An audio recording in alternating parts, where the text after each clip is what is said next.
Good afternoon, family. I'm Curtis Cheatham Jr., and welcome to This Week in Black America. And here's a rundown of this past week's highlights. The political persecutions continued this week as New York Attorney General Letitia James became the latest target. Chicago and Portland continue their fight to keep National Guard troops out of their cities. And the government shutdown enters its second week with no end in sight, but a peace deal between Israel and Hamas seems to be on the horizon. And the White House Deputy Chief of Staff and Homeland Security Advisor made some remarks in an interview this week that are raising some concerns.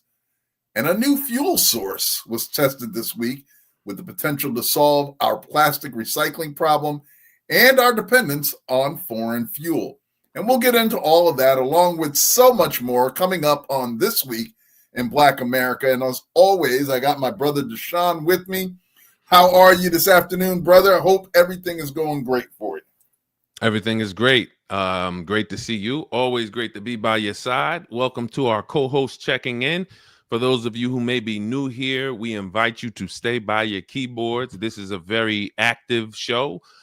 We invite you to share your opinions, your comments.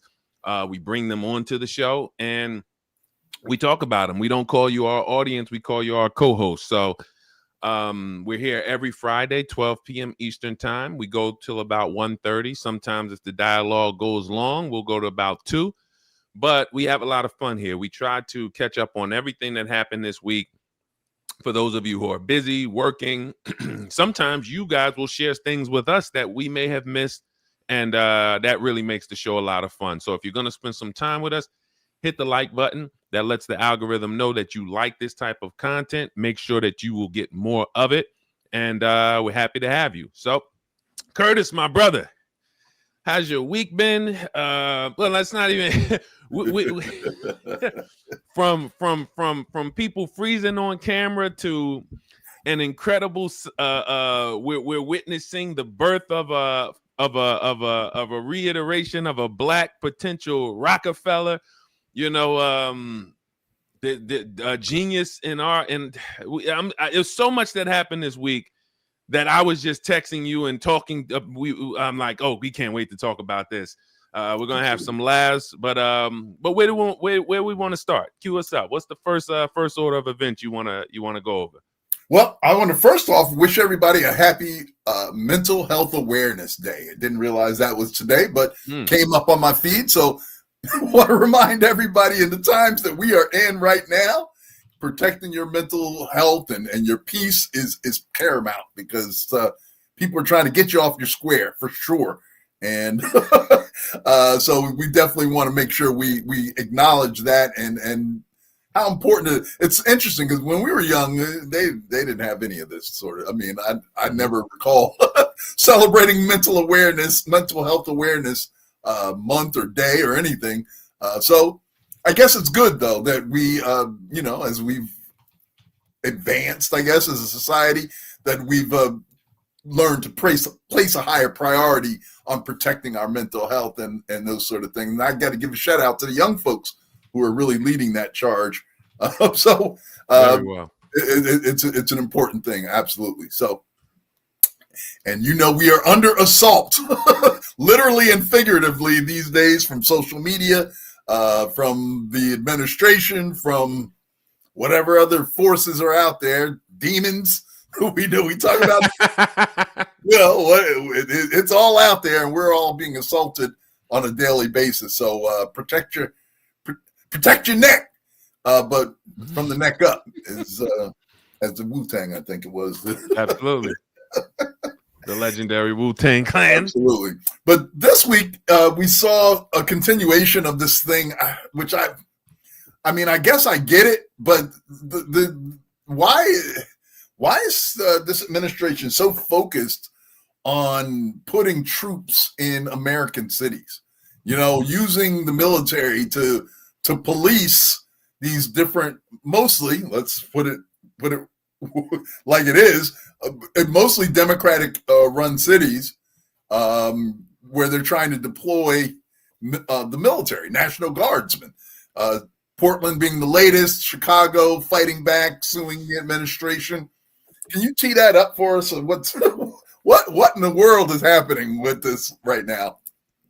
Well, a federal judge has blocked President Donald Trump's order to deploy 200 National Guard troops to Oregon, ruling that his claims of widespread unrest in Portland were untethered to facts, and warning that the move risked unconstitutional military rule. U.S. District Judge Corinne Emmergut, a Trump appointee, found that Trump's justification, allegedly nightly violent protests targeting federal immigration authorities, was false, as local police described the demonstrations as small and mostly peaceful. I watched a video this morning, Curtis, of people saying we need to send some troops to Portland immediately, as they showed the videos of people in Elmo costumes dancing. You had white crowds out there playing little, they got banjos. Like it was certainly didn't give civil unrest, insurrection. That's not what you're saying, huh? Not one bit. So maybe they just didn't get the right footage, but there's no footage to have. This is I saw the one of the officials, the police officials in Portland, was like, "Yeah, we're talking about a 1 square block area where there's people protesting, literally 1 square block in a city the size of Portland, and that's enough to put the National Guard out, right?" There was a similar thing that happened in LA, and it was successful at I guess rallying people to support whoever supported it. I mean, they were showing this was 2 blocks. I think it was 2 blocks in LA, maybe 3. Exactly. And I mean, some of us really don't know. I mean, how the magnitude of how big LA is. Like LA is bigger than some states. Right. So to show 3 blocks, cameras are powerful. Vantage points, perspectives, and how things are shot are powerful. You could take something that's happening in a 1 block radius and turn it into an incredible cinematic experience. Right. Just like we'll see some shows or movies that are 2-hour movies that they only cover a 24-hour time period. But it feels like, this is over years. This is, unfortunately, if you are only living on the optics of what you're seeing on social media, right, it can look like, whoa, things are out of control there. But like you just said, 1 block. And, and unfortunately, it's scary to see even the talks of military coming into more cities. And I don't, again, when we talk about where this is leading, you guys know my opinion, Curtis, my opinion, that this is a takeover. It's a takeover, and and this is the way Trump wants to run the country. And he doesn't, I don't think anyone can stop him. He has enough forces with him. He has enough people. Now, that doesn't mean people are not going to try to stop him. Right. I just don't think anyone can stop him because, he has the backing of it. It's just, this is dark, man. One thing you said that's really palatable and powerful there is this administration, if they don't know anything else, they know how to craft the narrative. They know how to use the media to their own, If Donald Trump is nothing else, he's a good marketer, right? He knows how to gin up support, even if there's no there. There's no substance to it necessarily, but he knows how to rally the troops and get people fired up about whatever it is he's trying to. And so that's what we're seeing this administration do. They're crafting a cinematic experience to be played out on social media to get you to believe that, the world is on fire. Right. When the country's on fire, that our cities are in total disarray. Now, clearly there are criminal elements in all parts of our country, not just in the cities. There are some reports that places like Anchorage, Alaska are far more dangerous than cities like Chicago, but nobody reports on that. So, the one thing you have to give this administration credit for is their ability to try and convince your brain that your eyes are seeing something other than what's actually going on. Yes. And really good entertainers. A lot of these guys are entertainers. They come from that's their background. So, they've spent years, they spent their career on camera. They've spent their career garnering attention. They know how to do it. They're very good at it, like you said, Curtis. And I think we need to really just adjust to the fact this is going to be the America of the future. And how long that lasts, that's going to remain to be seen. I don't think it's going to last very long at all. But fighting this is, I think, an exercise in futility. It's no point, because this is America now.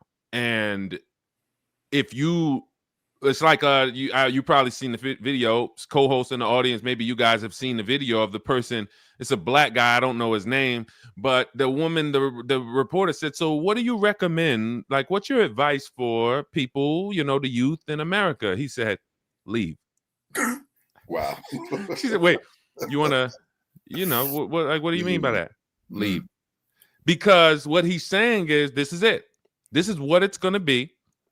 You need to decide if this is where you want to live based on the new America. If you're trying to hold on to what you thought America was, or what your ideals of America are or were, you're going to be in trouble. You're going to be in a fight. Because again, America wanted a king. They're promoting him for 2028. They're going to continue to Curtis, if everything he wants to do, he's done. Little resistance. That doesn't mean, of course, we've been talking about this since Inauguration Day, since those, dozens and dozens of his executive orders were signed and memorandums were signed. Okay. Supreme Court, rules it illegal. Okay. Sometimes they end up turning, so it's not to say we don't look like we're trying to put up resistance, but for the most part, do you see that the train has been halted or slowed down in any way that would make you think, if he wanted to be president in 2028, that he couldn't do it? Do you see the opposite side putting up enough of a fight, or making kind of hindering what your plans are? I know y'all had all these plans, but look, we stopping them. Do you see that enough that would make you think, you know what? I think if he wanted to run 2028, I think these guys could stop him. Or do you think if he wanted it, he can get it? I have not seen anything that gives me confidence in the elected leaders actually doing what's necessary to fight back. Now, the people, on the other hand, still seem to have an appetite to want to protest and things like that. But I think that this administration's goal is to get people protesting, and specifically to get black and brown people protesting out in the streets, because then they can sell the fear factor. Not to quote the show, ironically, another, I think, NBC show, like the one that the president was, the network that the president was also on, I believe. But they're trying to get you worked up, so that you can, if you're scared, you're more likely to allow for your freedoms to be taken away if you think that somebody's coming to protect you from something else that you fear even more. So if they can convince you that, the cities are crazy and they're killing people left and right, and, you could be next. If they get you in that sort of mindset, then you don't mind that they can put troops into your city to try and quell the violence, the alleged violence, when it's really, in fact, better, as far as the statistics are going, that the crime rates are actually down in most large cities in America. But, this administration doesn't want you to believe the facts or, those sort of things. They want you to believe what they're telling you. And if we do that, then we deserve whatever it is that we get as a country, frankly.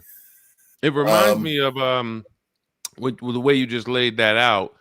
You're trading, there's an expression, you're trading known hells for unknown evils. So you got people in these cities, because let's look at the opposite side of the coin. Our cities have looked bad for many, many decades. Right. And you have people who still believe that their local vote makes a difference, but then you don't have enough people who are actually involved in the local politics to give to put the pressure on the mayors and the city councils to hold these people accountable. And we talked about that last week. A lot of these other communities, they're heavily involved in their local politics. So, they're heavily involved in who's the mayor and who's on the city council and who's on what committees.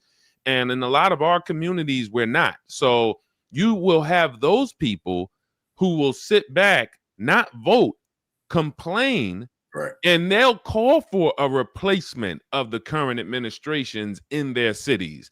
This is the known hells. Because, hey, yeah, look, our city's been looking like this for years. Our city, maybe we should have Trump. Come on in, Trump, clean house up in here.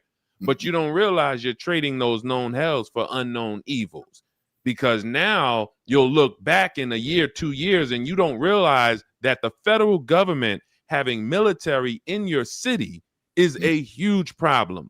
It's a huge problem, bigger than you can understand, because you don't understand local politics or how politics works, how the states are supposed to be independent, right, independently run, the overreach of the federal government into the state. You don't understand this. So you're welcoming something that is unconstitutional, that is really setting your city up for grave danger. That's just my opinion. Anything, you want to either add or spin off that, before we, keep this thing moving? Get Black with me in the building. We're going to laugh in a minute. Go ahead. How you doing? Get Black with me. Good to see you in the building. No, I really don't. I really just think that this is all organized chaos, trying to get us off our square, as I said, and get us worrying about what's going on, and maybe getting out into the streets so that something more nefarious can be unleashed against our people. And unfortunately, we're in a strange time, stranger than we've ever been in, and this is not the America that it's not an America that I recognize learning about as a youngster and growing up in. So yeah, to your original point, listen, I'm not necessarily telling you have to leave, but what I am telling you is that there are other options, and we've been sold the bill that America is this bastion of whatever, we're the greatest at this, we're the greatest at that. There are very few things that America is great at these days other than consuming goods. We don't build anything. We don't really manufacture a lot of things, but we know how to buy things and spend money, and that's one thing we do very well. So, just for some context, like we always say here, our co-hosts are just a cut above the rest. So that's why we welcome the dialogue. We welcome you to stay by your keyboard. Get Black with me said Hitler had the brown shirts, and I just looked at this up just for some additional context. Hitler's brown shirts were the paramilitary wing of the Nazi Party, responsible for, listen up, protecting rallies, intimidating opponents, and promoting Nazism through violence. They were known for their brown uniforms, a color chosen because of the availability of surplus shirts. They played a crucial role in Hitler's rise to power, but lost its influence after the Night of the Long Knives. So, again, when we talk about a leader having multiple secret police organizations, you have ICE, who no one can even... has anyone ever seen ICE produce a warrant? Never. I have not. And all the videos, all the videos are going. They're everywhere. Mm-hmm. We've never seen ICE produce a warrant. We've seen them really drag people out in a way that you would think these people were the most violent criminals, the way they're being taken down, put in cuffs, thrown into cars. That's just one aspect. And again, we spoke about how in the Big Beautiful Bill, the budget for ICE is going to go to $30 billion a year, making them I believe it was the 16th most funded group. Like there's military. If you ranked all the militaries in the world, all the everything, ICE at that point is the 16th most funded organization in the world. Let that sink in. Right. So now we're deploying. We have the National Guard at our disposal. This is all recipes for dictatorship, authoritarianism, and again, it is what it is. That's the way a portion of this country wants it. As Curtis just mentioned, you have to decide, and what we're trying to open your eyes to is America is not the only game in town. Because you thinking you're going to go change this, you have a better chance of not making it. You have a better chance of not surviving it thinking, well, let's go change this. Your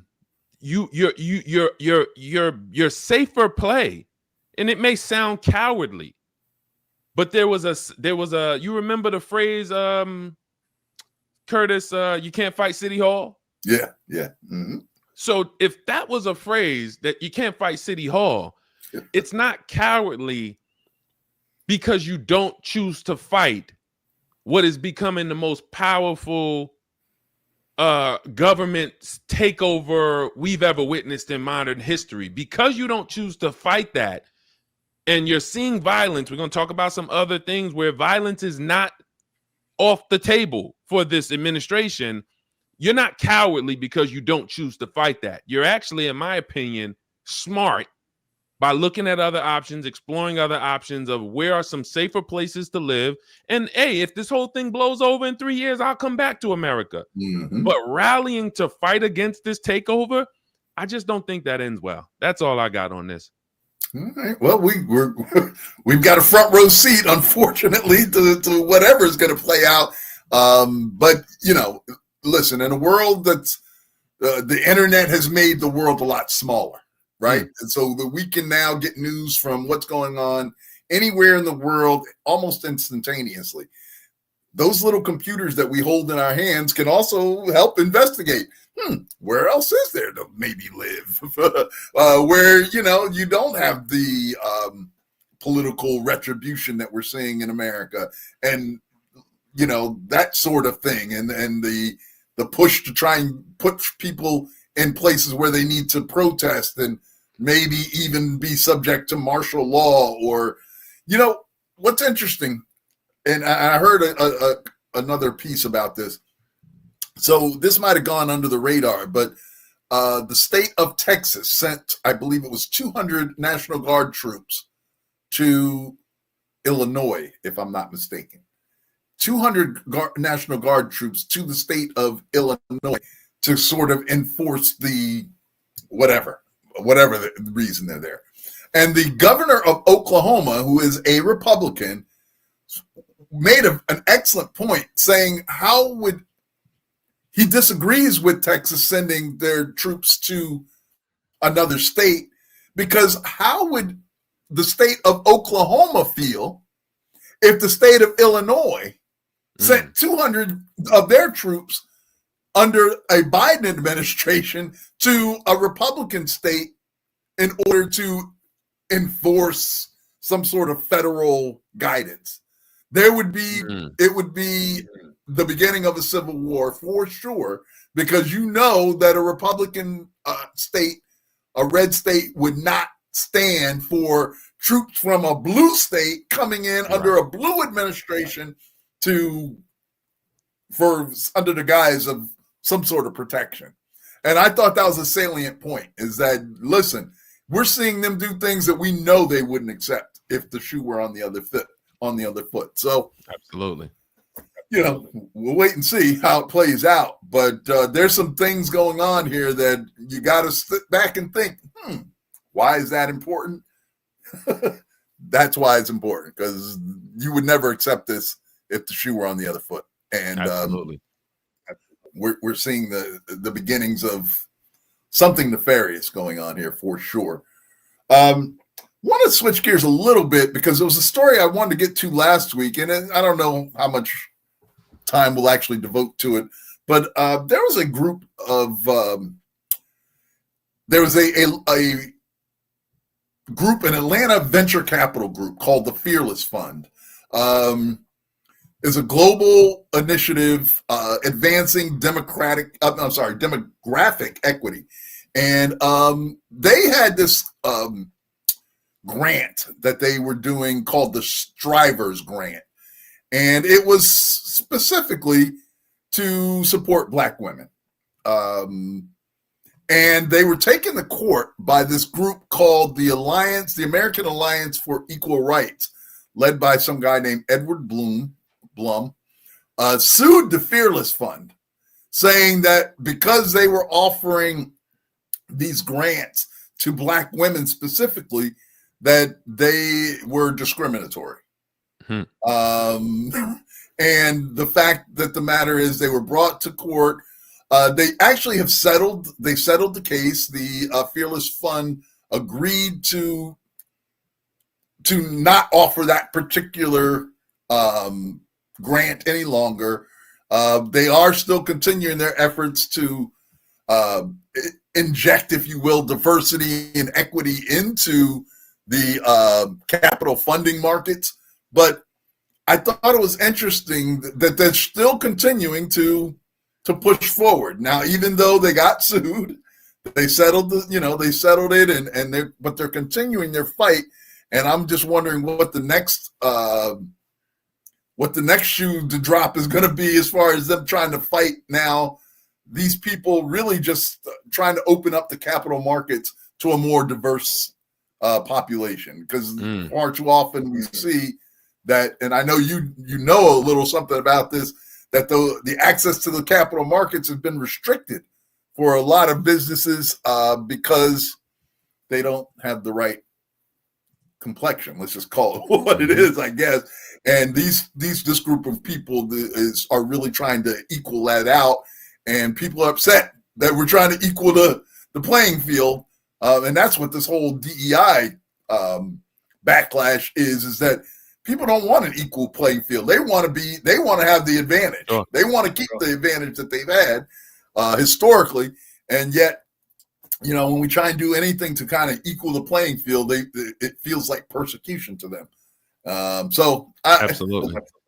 Any thoughts on that? I mean, I think that was a lot more significant for me last week when it first came out. But I'm proud to see that they're still continuing their fight. They're not giving up. Kind of going back to our last conversation, they're still continuing to fight, and there are many people that are continuing to fight. And I guess we need that, because you don't want to go down without a fight, and that's what we're seeing a lot of people do right now. Absolutely. The capital is where they've tried to keep us out of. The capital markets, being able to raise the money for our companies, small business, expanding businesses, they've always tried to isolate us from those. And then what they do is when the company gets big enough, they'll buy the company, which is how a lot of these Black companies, Black hair care lines, Famous Amos, how do these companies end up in the hands of Wall Street traders and investment banks and, people doing leverage buyouts? Because we don't have people making us the same offers that are Black. So when you're tired and ready to cash out, retire, or you may have just built something and somebody wants to make you $100 million or $500 million offer, you take the offer because there was no other players except this white fund. But they make sure that they try to stifle the growth of access to capital for Black companies. So it doesn't surprise me that anything the Fearless Fund, their initiative to try to, specifically make sure that Black companies get funded is going to be met with these types of challenges, because they know that's the key. They know that once Black people understand how to move capital to their businesses and move capital for growth, scale, and they can keep other people's dollars out of their own businesses, that's it. It's game over. Because historically, we are able to create. We're able to create everything from, okay, here's an example. You heard the last 10 years, music artists telling you that when you take a record deal, it's a loan. So all it is a bank. It's not, yes, you have connections with the radio, but even that is not as necessary as it used to be with social media. What you're really paying for is, let me get that $1 million advance. What you're really signing the deal for is, let me get the $500,000 advance. Let me get the $3 million contract over a certain amount of time. It's a loan. It's not much else, but the connections are there. But once we realize that these artists and these players in the music business, if they knew how to get the capital, they wouldn't have to give up their publishing rights. If they had Black dollars moving towards their record companies, think about if Jay-Z and Dame and Biggs, when they started Rockefeller, could raise $5 million from their people, they might not even partner with Def Jam, because Def Jam, the major, puts the money up, fronts the money for the studio time, for the tour. So you're partnering with the major for the money. But it's like when, and the people who made the best deals were Baby from Cash Money and Master P. Right. Baby made a 90-10 deal. 90% I keep, 10% you get, Universal. Why did Universal take that deal? Because they realize this guy knows all we are is the money. He's going to put together the machine to do the stuff that we say we do. Get them on the radio, get the tours done, book the back, book the booking agents, the promoters, form those relationships. He's going to do that. So if he does that, all he needs from us is the money. And they were happy to take a 10% deal with Cash Money because they knew that 10% was going to make them hundreds of millions of dollars, if not billions of dollars. So that's what we saw when those people dropped this game on us about ownership. The one thing that we have yet to do is create the flow of capital freely into our businesses. And that's what they will fight tooth and nail to keep us out of this. That's why, again, I'm glad, like you said, the Fearless Fund Global Initiative is continuing to press forward, because that's a mission that is worth pressing forward on. And we'll get into one of the stories later about how, we have a genius who just needs a connection to capital. So, I mean, these two stories are somewhat related. I wish these two people kind of knew each other. Yeah. Is the Fearless Fund only funding minority women, or? Yeah, I think that their focus has been traditionally been Black women, but listen, like you said, if they were to connect the two, I think that the natural synergy would be there.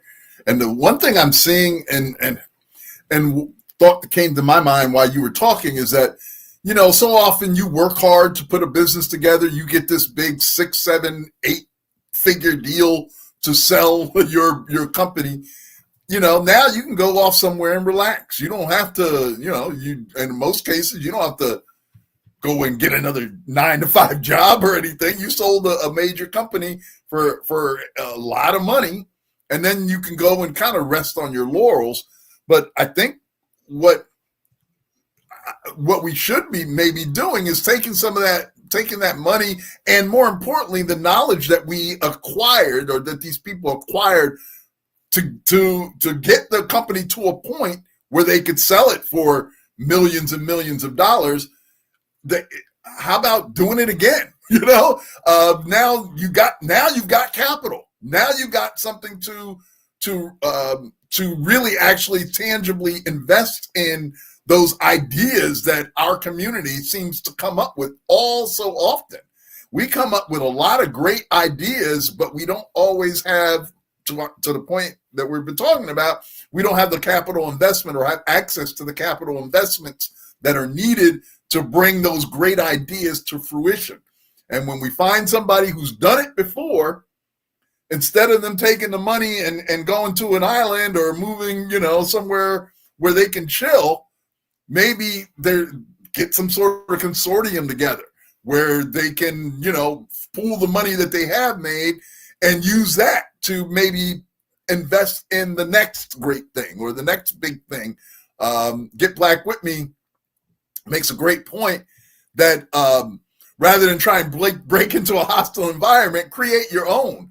And I often wondered why the people in our communities who've made it, the Oprahs of the world, the Jay-Z's and the Beyoncés of the world, the people who've accumulated great wealth, Magic Johnsons of the world, those kind of people that are, investing in and getting more money from their investments. Why haven't they come together and made an investment pool that's accessible for our community? That is specifically that they're looking for the genius in our community to invest in and get that off the ground. I would love to see us get to that point. And unfortunately, we have, I don't know, maybe it's just the American individualistic way of thinking that's an impediment for us. Because back when we were on the continent, there was much more communal way of doing things. And we've kind of bought into this American rugged individualism thing, when instead, at this point, what we really need is each other. We need to depend on each other so that we can build. And unfortunately, I don't know that message is making it through to us. You just brought up a great point, and I want to play this a little clip that I actually watched this morning that really speaks. Good to see you, Jeannie Charles Ned, checking in, new co-host. This speaks to the question of why we're not seeing more Black wealthy people reinvest into building community, using the same brain power that helped them get wealthy to continually help them get richer, starting more companies and investing in more companies. This is Smack. His name is Smackwater. People call him Smack. You guys may have seen him. He's been going viral lately for his talks about God. But this kind of, let's just play it. Man, be like, oh, that sound like victim mentality. And then here go these bitch ass niggas, yo, that sound like victim mentality. Bitch ass nigga, y'all been victimizing me for 500 years. Yeah. Nigga, why shouldn't I have a victim mentality? You expect me to have an assailant's mentality? Correct. Nigga, every nigga in America wake up playing defense. We ain't never on the offensive side of the ball. No. Why not though? Because what I was gonna say is, you don't fault the Black people that have money for not rallying around. You can't fault them because them niggas got that money and them niggas made a deal to be suckers and tricks and tools. Them niggas ain't got the right to do a bitch ass thing for your broke ass bitch ass nigga. Who the fuck is you? Okay. Nigga, that's not why we give you money. We give you money to keep these niggas chasing a fallacy that if you did it, they can do it. Or when these niggas go to acting up, we march your bitch ass out in front of these niggas and you tell them to sit they bitch ass down somewhere. What the fuck is y'all doing? Nigga, look how good we got it. Nigga, look how good the white man been to us. Bitch ass nigga, y'all fucking up my money. See, now forgive the language, so but how you really feel that. Some things need to be, spoken from you. Say it with your chest. Yeah. That's not a new talk. That is, you could say multiple things in different ways, but we've heard this before. They can't. They're not allowed to. And the minute you as a Black person, if you're making money in their system, it could be they're your partners. So it doesn't need to necessarily be you are an employee, you're a musician, you're an artist. It just means you've partnered with people who have taken a stance that we must keep Black people in check. We cannot allow an uprising. And me and my father talk about this all the time. Why aren't you seeing any Black NFL, NBA players start anything other than the AAU team? You can't, none of y'all, almost every one of y'all come from the inner city. You get a contract, you're making 10 million a year, 15, 30 million a year, some of you, 50 million a year, some of you. Nobody's changed the community. Right. Not one of you. It's no way everyone could be thinking the same thing at once. So every industry, all they'll let you do is, you buy a couple things, you buy your movie theaters. And again, like Smack said, it shows, hey, if Magic Johnson could do it, what are you complaining about? And it doesn't take into account something. And again, I could borderline conspiracy theory. I just can't see hundreds and hundreds of Black people making money coming from the inner city, coming from places where they know you're not even feeding the whole city. You're not. What have you done? And then people say, "Oh, well, they might be doing it, but you don't know they're doing it." Okay, then show me the footage of a town that has a mysterious benefactor that makes sure everyone in the town eats all the time. Show me the footage. Somehow, guys, magically money just comes to Chicago every day and it's food. And show me the town where it's being done. And then we could say, well, somebody's doing it. Somebody's doing it. There's an angel benefactor around here. Must be Black, whatever. So I think there's a serious agenda where these guys can't do it. It's in a contract. It's something, because I just fail to believe that not one of them would be seriously changing at least one community if it was allowed. I don't know. The fear or the protectionism of what they've gotten, is maybe a factor, but I've heard people say it in the past. If, like, for example, the NFL, most popular sports league in the world right now. Well, I don't know. I guess soccer worldwide is more popular, but certainly in America, it's the sporting engine that drives the economy. And yet this is basically a 70% Black league primarily. What I would love to see all the Black players get together and just be like, yo, until X changes, we're not going on this field.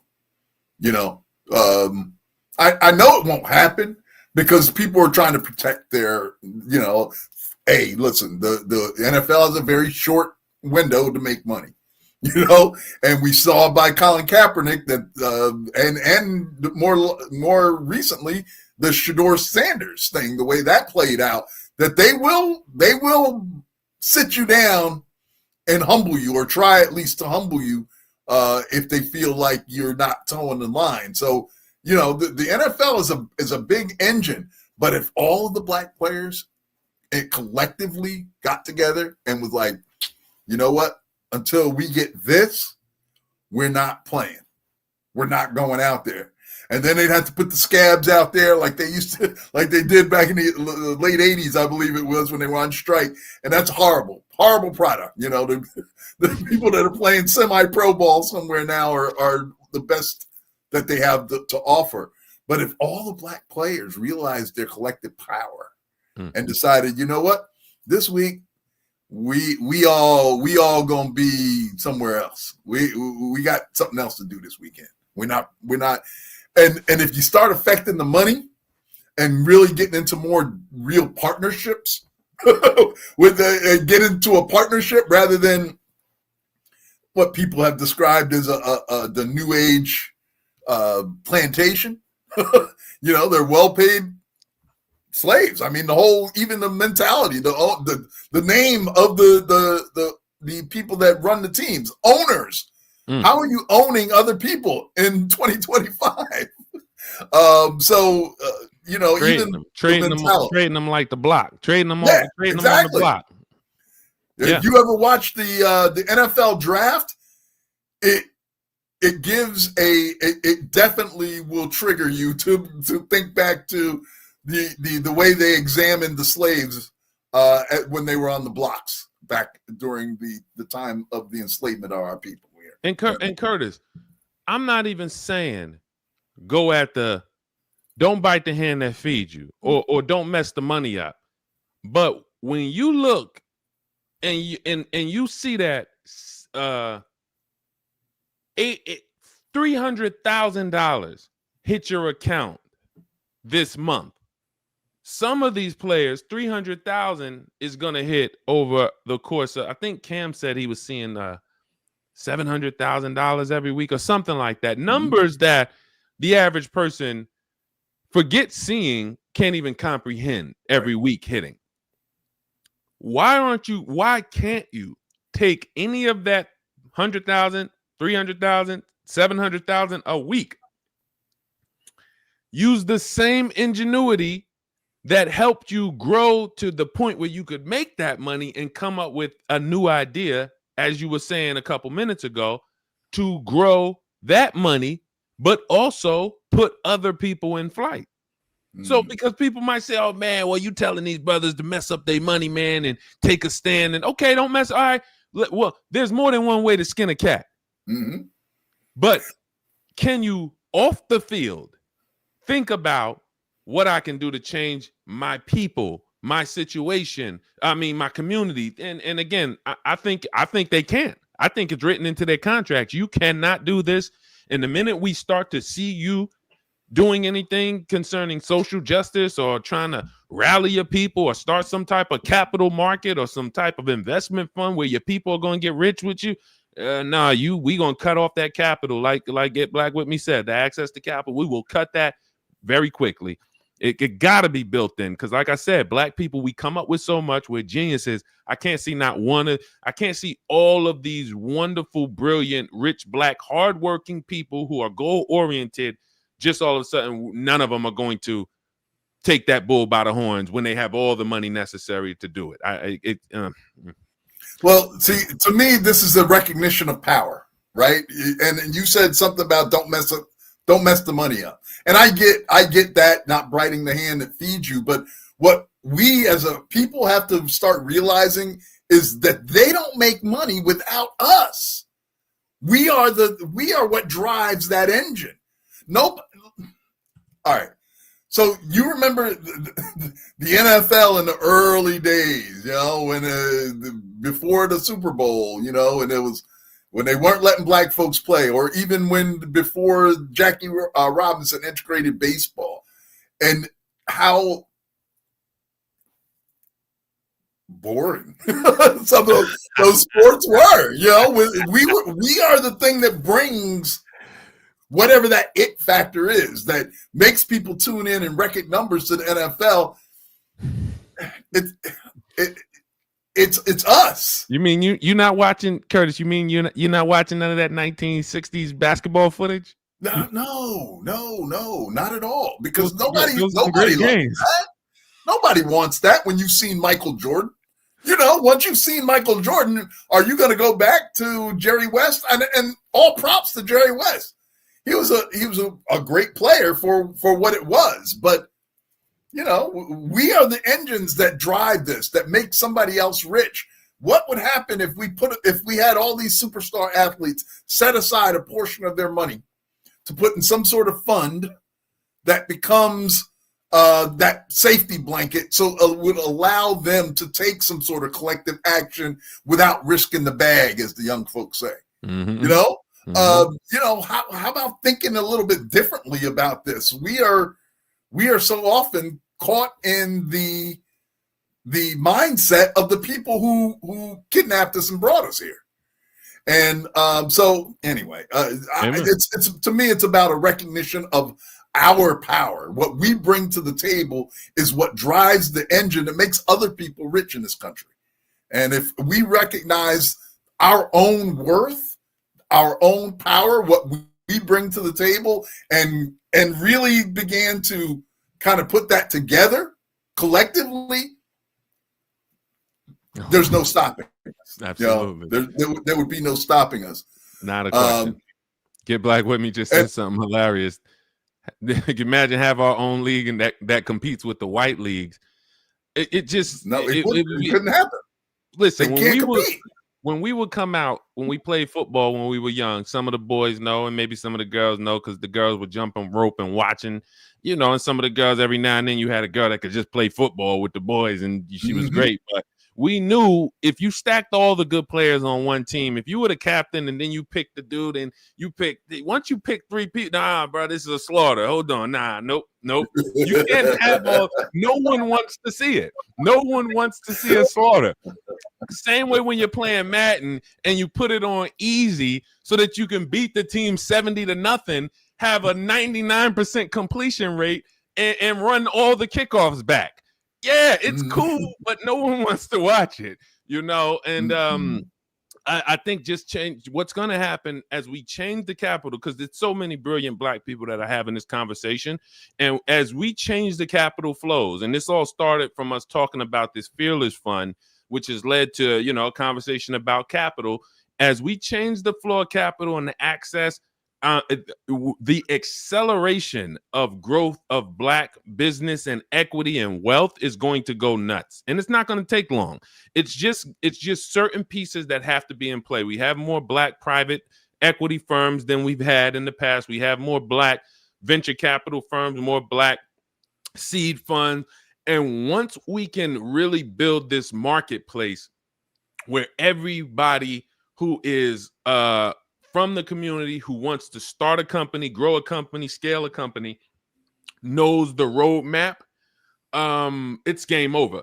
It's because that capital flow, the capital, there are people who we only know them because they can move money, not because they created anything. Right. Warren Buffett knows how to move money. He hasn't created anything. There's a guy, goodness, his name is slipping me. Maybe if one of the co-hosts can type him in. He started Blockbuster, and he started the company Waste Management. What he did was he raised capital, bought the first one, expanded with the capital. He didn't create the concepts. And once we really understand that the money flow is the only thing we need to be focused on, I'm telling you, it is over for game. It is over for, it ain't even going to be about no other team. We're just going to see more stuff launched than we've ever seen. We're going to see dozens of Black businesses launching every month and growing every month because we figured out how to unplug the flow of capital so that our startups, our Black founders and co-founders, look at Pinky with Slutty Vegan. Why is she's making deals with white money? Because, but she has an incredible product, ends up getting the product back. But if that money was Black money, it's just, we have the genius. We have the companies. It's not about that. It's now just about getting with people. And if you are a person who's into the capital markets and you're like, Deshaun, this is what I do. Curtis, this is what I do. I run a fund. I'm interested in, perfect. Get in touch with us. Get in touch with me, Brother Deshaun at rep2025.org, because that's all we want to build right now. That's all the infrastructure is about, is getting the capital to these Black owned businesses. And it shouldn't be through grants. We shouldn't be talking about grants. Because what's going to happen, Curtis, when they see that Black people have figured out the grant market and they're starting businesses with grants? What's going to happen with the grants? Now they're going to shut that off. They'll shut that down immediately. But yeah. We have a new co-host that put in a couple things. Elizabeth, I don't know how to pronounce this, but China. Welcome. Good to see you. Yep. Glad to have you. And she makes a point here. Well, a question is why are the people saying Black when the color is not Black? Black and white is made up.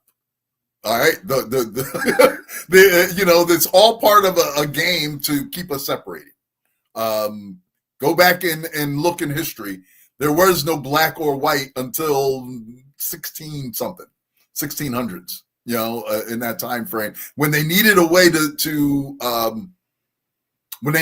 a way to prop up the idea of enslaving other people. They needed a reason to enslave. You can't enslave somebody that you see as your equal. You can't enslave somebody and force them to work if you see them as also human. So they made up this concept of white and black. White people are not white. They're pinkish sometimes, or some other. I would always use the peach crayon. Peach, okay, there you go. So they're not white any more than I am black. I am a beautiful shade of almond. Yeah, nice chestnut. and then they feed us this mentality that we hate. You ever heard the Malcolm X say, "Who taught you to hate yourself? Who taught you to hate your black skin?" Mm-hmm. And even in my lifetime as a younger man or younger boy, we fell into the trap of teasing those who were darker skinned. I've now learned to love that dark hued person because that's the source code. You see these social media contributors talking about how the melanation that's in our skin, that's the source, because all other people came from us. In case you didn't know, sorry to bust your bubble, but the whole thing about the white and black is it's just made up to separate us, to keep us from really going, and we touched on this, to really understanding who the real enemy is, and it's the haves versus the have-nots, not the whites versus the blacks, unfortunately.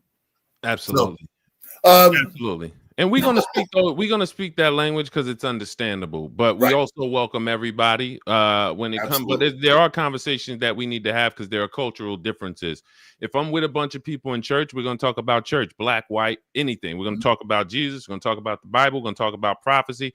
This is if I'm with a bunch of black people that I grew up with, or if I'm with a bunch of brown people, we're talking about things that affect us. So it's more cultural, and when we're talking about this particular, when the things that affect us, it's not that we need to grow our own. We need to grow our own people and our own equity. And yes, the conversation is going to be inclusive later, but you wouldn't go and talk about how you're going to help your neighborhood when your household can't pay its bills. Right. So help your household and then move to your block, maybe.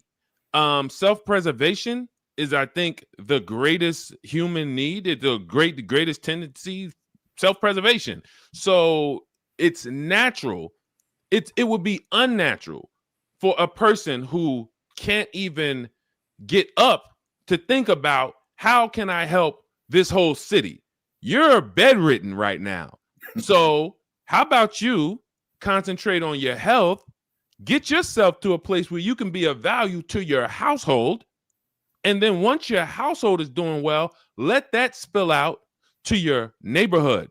So we cannot have conversations about other people when we are desperately in need of growth, equity, wealth, ownership, all of these things. So thank you. So that's why the conversation sounds selfish or uninclusive, because we are trying to preserve our very existence. Right. And we are in 2025 realizing that the existence of us is going to come from owning what has been sold or taken. And again, everyone's welcome, but I'm very much interested in having the conversations that are going to move us forward, because as we build a percentage of Black people that are healthy, prosperous, wealthy, Going back to what Curtis said, it's Mental Health Awareness Month or week. Mentally healthy, can feel good about themselves, are not dealing with childhood traumas. As we build that, it will naturally spill out to our cousins of other shades. But you know, I'm unapologetic about helping our people, our households first, before we look to spill out and see how can we change the world, heal the world. No, let's heal us first. Yeah, put your mask on first before you help somebody else. And I would love to see us as a community. Let's to kind of put a bow on this. Let's master the art of lifting as we climb. And so often we see people who climb and build something, and they use it as a way to get out of, to escape from our community, instead of maybe building and earning and building something while at the same time pulling somebody else along. And then when you get to that point, then maybe reinvesting in the community that fostered you to come out of that. And maybe building a way for someone else to climb their way out of it. The more we help each other to climb out of it, the stronger our base is. So I would love to see us develop that mentality of just kind of not just getting the bag and running away with it, but getting the bag, making ourselves comfortable, but, building that comfort in our own communities, within our own communities, not escaping our own communities. Amen. Well, I'd love to see that be the case. Anyway, I want to get through. We've had some great discussion, and we always do. I appreciate our co-hosts for chiming in, as they always do. I see some new co-hosts that have joined us and have been. JJ Mars. Welcome, JJ Mars. Already bringing some valuable insight and input, and we encourage you to keep that up, because that's what we're here. That's what we're all about here. I want to bring up, though, a story. We often talk about things that's going on especially now in this administration, seeing things happen. And, I want to make sure we make the connection back to how this could affect our people. And so, in fact, last week when we were on the show, I think I made the announcement while we were on the show of breaking news that the U.S. had again attacked and destroyed another ship, a boat that was in the Caribbean, and the administration claimed it was narco-terrorism, and they, without due process, without a trial, without any evidence, just destroyed these boats in the Caribbean, just shot them out, and they're showing the picture, right? They're showing the film. So we've seen it now. I think it's 4 times that the administration has launched these attacks against these people who are just riding their boat in the Caribbean, and under their say so, without any evidence, they're just destroying these people. Now, I don't know if you realize geographically, the Trinidad and Tobago, the Twin Cities there, are really about 12 miles away from Venezuela. And now we've got a situation where people that look like you or me, who are just trying to make a living fishing in the waters off the Caribbean, they feel like their lives are potentially, and certainly their livelihood, because we heard our president get on there and say, well, I don't know if I would be out on a boat these days. Yeah, because they're doing this in such a haphazard way that, it's not hard to envision a scenario where this administration shoots a boat out of the water and it's a mistake. Like we've seen them ship people off out of the country, deport people who are U.S. citizens or who are here legally and under U.S. protection. So, clearly this administration is not above making mistakes. And yet we've got these fishermen who make their living, who look like us, who are living, not far away from these countries that the administration has openly basically declared war on without any kind of evidence, any kind of documentation, any kind of proof. So my prayers go out to those fishermen and people who earn their living on the sea in that part of the world, because we're entering strange times where I never would have thought I would see a time where you're just shooting boats haphazardly out of the water just on the say-so of a few people, and everybody seemed to be okay with it. Everybody seems to be, oh well, they were narco terrorists. They're bringing drugs into the country, not doing anything about the drugs that are being manufactured and brought in right from Canada and other places where we're shipping in these drugs and getting them into the country, and it's based on the demand that our citizens want these things. Otherwise, they'd be shipping them in for nothing, right? But anyway, exactly. I digress. The only other thing, unfortunately, there's no due process. No, we never get to hear from the other person. So, but in this particular case, we are getting a little bit from people who are just saying, "Hey, we're fishermen," and we're scared. These aren't terrorists. These aren't guys smuggling drugs. These guys are like, I'm a fisherman, and this particular this is just a little piece from this Associated Press article. It says, on a recent afternoon, Kenrick Modi finished untangling his fishing net in the quiet Caribbean village as he slipped into a hammock at his home overlooking the sea. He worried that his life and livelihood could be wiped out by a U.S. military strike. Modi lives in the Caribbean twin island of Trinidad and Tobago, just 11 miles away, as Curtis said, from Venezuela. And U.S.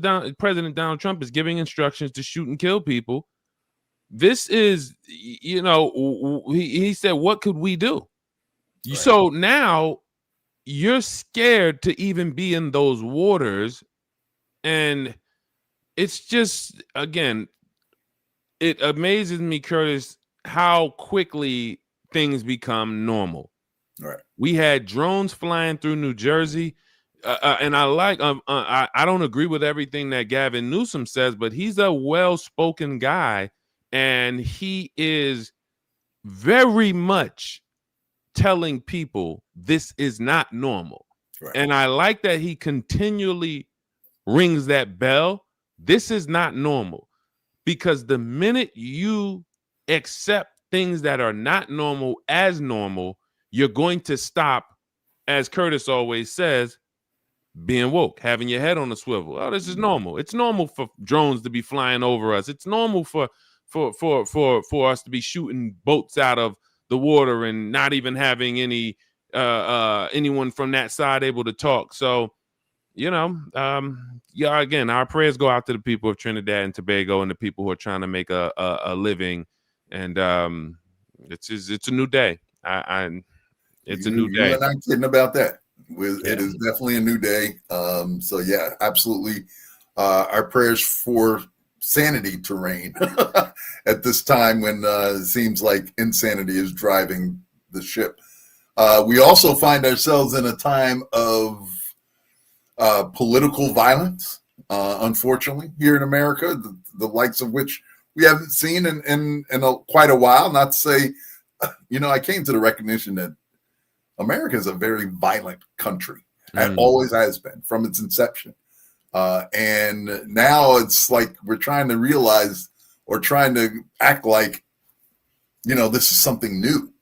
But from the time we came to these shores, the Americans, the people who would become Americans have just used violence to subjugate people, to persecute people. And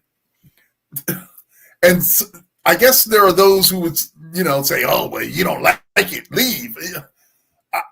I'm just pointing out the truth, right? If you don't like the truth, then do something to change it, right? Change the trajectory of this country. And I mean, there are too many examples to count of the violence that we've perpetrated against others, the the way we've lied and broken treaties with people that we've made these treaties with, these agreements with. So, and they got it, and they got it back. They got it back. The people who we thought were gone, destroyed, got it back. When there's interesting story in the Bible where they were supposed to go in and they were supposed to wipe out a people because God told them, if you don't take out these people, they're gonna grow up with your kids are gonna grow up with your kids. You're gonna eventually marry them, and they're gonna eventually talk you into worshiping their gods, and pretty soon you're not gonna be who you are anymore. And that's what happened. It's exactly what happened when they didn't wipe these people out. So these people that we thought were wiped out, these people who hit those shores, told the Native Americans, hey, there's a guy named Jesus. He's white, looks like us, blonde hair. He's the savior. Accept him and we will be at peace with you. Let's live at peace. And then they accepted him, and then they killed those people. And then they went and they got, as Get Black With Me said, used violence to bring millions of people of our ancestors over to this land, brought us here with violence, intimidation, subjugation, and okay, civil war happens and we think, all right, perfect. There was a war. These people have been destroyed, but they were not destroyed.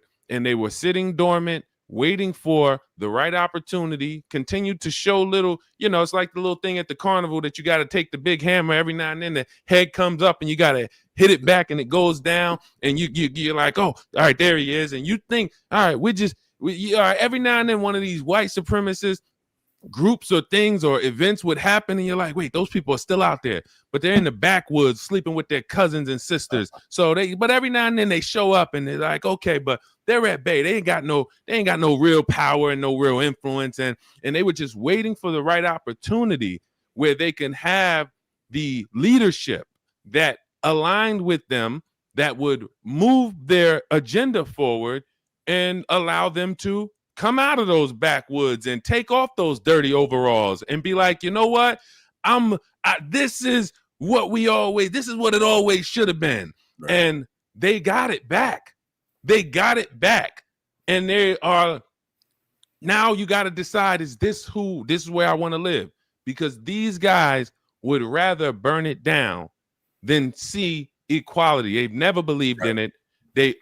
So it's really about deciding where you want to live. And as I said at the beginning of the show, if you wait, post up, and this thing blows over, then you come back. But I'm telling you, it's not going to blow over. These guys are not going to this is a new generation. Right. They got young, hateful people. They got old, hateful people. They got media. They are sophisticated, more sophisticated than they were. And they are not going to relinquish the power they have right now. They would rather die first. And we're not about that. We're not willing to die to say we run this. They are. And I'm praying all people, just let them have it. Let them burn the place down, but don't come out and fight them, lose your life, lose your family's life, trying to fight pure evil. It's just not worth it. And it's not anyway. Get Black With Me makes some great comments. I'm sitting here chuckling to myself that they use violence to get us here. We recognize that, of course, but this wasn't an all-inclusive kind of breakfast cruise, Listen, if you've ever been on a cruise, it's not like you get on the ship and they offer you a drink. No. It was a whole different kind of experience, and a very violent one that brought us to these shores and continues, frankly, to oppress us in a lot of ways, as the status quo continues to try and fight back against anything that looks like equality or equity. Join thecall.org. Join thecall.org. Go sign the petition. Make sure you are in touch with us. You don't have to once you sign that petition, we'll be in touch with you. Everything we're discussing from the time we started Hello Black America, it was about action. It wasn't about just reporting on what's happening or talking at you. It was about, okay, we have an agenda. We do have an agenda. All the things we're talking about, putting together the capital markets, putting together the business committees that will allow the access to capital, the networks. This is everything we're discussing, looking at where we can actually We have so many places that we can invest in, because I don't even want to invest in America. If you do, perfect. But there's plenty of places in the Caribbean. Jamaica needs to be built. Haiti needs to be rebuilt. Trinidad and Tobago, the entire the ports, the docks need to be rebuilt. West Africa, Ghana, Liberia, Sierra Leone, Cameroon, and Nigeria, where a lot of our blood is, our DNA is. Imagine us over the next 5 to 8 years investing and owning thousands of companies in these locations where our people got freedom. They got independence. So we're sitting here trying to fight in America and say, hey, we've been trying to get independence and equality for 400 years since we got here. We've been trying to get it. But hey, Jamaica got it. Barbados got it. Trinidad got it. Liberia got it. Why are we sitting? They have the land. So we sitting here trying to be in the land of inclusion and integration. Why? Let's invest in the lands where our people already got sovereignty. What don't they have? They don't have the intellectual capital that we have as the diaspora, and they don't have the capital as we have as the diaspora. So when we take our money out of America and out of American companies and funnel that money into the Caribbean, into Guyana, into West Africa, forget it. Into the places where we know there's gold, diamonds, cocoa, coffee, tobacco, sugarcane. When we forget it, jointhecall.org. Absolutely. So I'm gonna let you get through some of these stories, Curtis. So many things go through my head. No, I'm enjoying the conversation, and that's what we like doing is just bringing up conversation. I just want us to be aware of some of the things that are going on around you, so that hopefully, if nothing else, you learn from us is how to think critically about some of these things, and just that's an angle maybe I hadn't thought of. So anyway, we wanted to get through some of the stories. Again, we talked a little about political violence, and we saw a house of a judge, circuit judge, South Carolina Circuit Judge Diane Goodstein. Her home was burned down this past week, and authorities are saying again that there's no evidence that it had anything to do with her stances. She had recently taken some stances against the Trump administration's Justice Department and wouldn't acquiesce. Those were later overturned by the South Carolina Supreme Court. But then there's still, there's still this hushed whispers about maybe this is some sort of speculation about the fact that this was some sort of a retribution for her stance against this administration. We've seen, the killings of sitting political people in the state of Minnesota. We've seen the killing of Charlie Kirk that's now being linked to, political violence and that sort of thing. So, it's not a far-fetched thing to believe that in the times we are, that this could be some sort of politically driven violence. But the authorities are saying there's no evidence. I'm going to go on the record. I'm not sure I believe the authorities in a lot of these cases, because we saw the Trey Reed hanging at Delta State University. Right? We talked about that and how black men don't hang themselves. And then the authorities said, there's no evidence to support anything other than suicide, until Colin Kaepernick paid for the second autopsy. And then we find out that the man had bruises, blunt force trauma to the back of his head. There's no way that he got up there and hung himself and beat himself in the back of the head. So, I don't always trust the authorities, because the authorities are trying to protect, their place in a lot of cases too. So they're trying to support this infrastructure that has served them well throughout the years. But anyway, well, I want to get into, though, not much else to report on that. Just, stay tuned. We're going to pay attention. But the thing that got my attention this week, was a young man that I think you might have actually turned me on to. What's the gentleman's name? Julian Brown. Julian Brown. Yeah. Nature Jab is his. That's it. Nature Jab is his social media handle. Right. So this, why don't you tell us a little about this, because I saw this week he was testing this new fuel that he's come up with, and it sounds exciting. Tell us a little about that, the plastoline, if you can.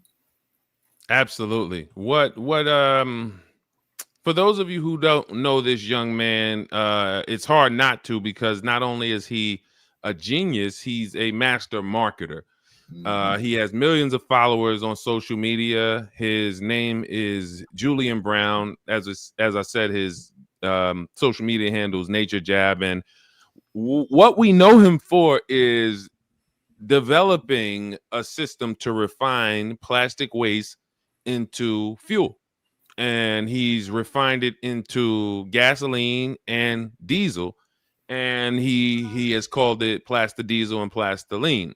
And he has put this all together himself. When you see what he has built on his land, it is amazing. I mean, no one can do this without extreme genius. The amount of components to make your own refining machine and test it. He's commented on several occasions that he's almost, burned himself up several times. And I think, he's comfortable taking these risks because he knows that he's working on something that has the potential to change the world. If we think about how much plastic waste there is in the world and what recycling that into fuel could mean, this is his mission. And he has, over the last 6-7 months, tested it, because he's produced the fuel, and he now had to test the octane rating and test the emissions and see, is it clean and how does it actually compare to the traditional diesel and gas. And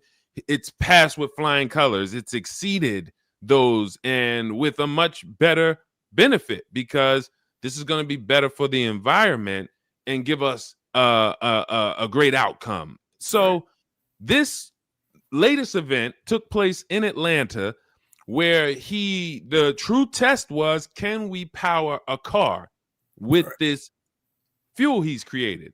And so he set it up with a dealership in Atlanta, and it was a Scat Pack.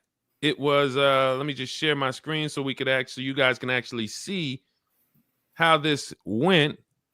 And we'll play a little of it. Plastoline, 110 octane made from gasoline, and we're gonna pour it in. You ready, Bobby?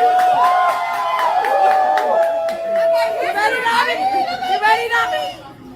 Here we go. History in the making, baby. Plastoline. Plastoline. All right. Oh my God. Hello. It's real now. Hey. See that? That's real. We got a little spilling. Hold on, it's not going in. Okay, hold on, y'all. Wait, it ain't going in? Open it up. Ain't going in, bro? So he's pouring it in. For those of you who listening, now. for those of you listening in, he's just pouring. He's pouring it. I would assume I would assume they siphoned all the fuel or most of the fuel out of the car just to make sure that there was no fuel in it. They showed it as being on empty. They tried to start the car prior to him putting the fuel in there to see that it would not start because it was empty. It had no fuel. And then he put the fuel in. Perfect. Huh? You got your funnel in your trunk?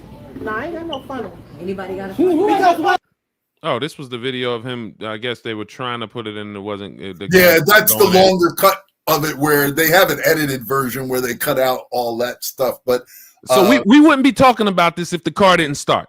So the point is, the car started. And lit it up. The tires. They drove it. He revved it. Mm-hmm. This car started and ran on plastic, created by this young black genius. And this goes to the next conversation that we've had, small bits of it, and I'm just going to say it in a sentence or two. This guy should be funded now. Absolutely.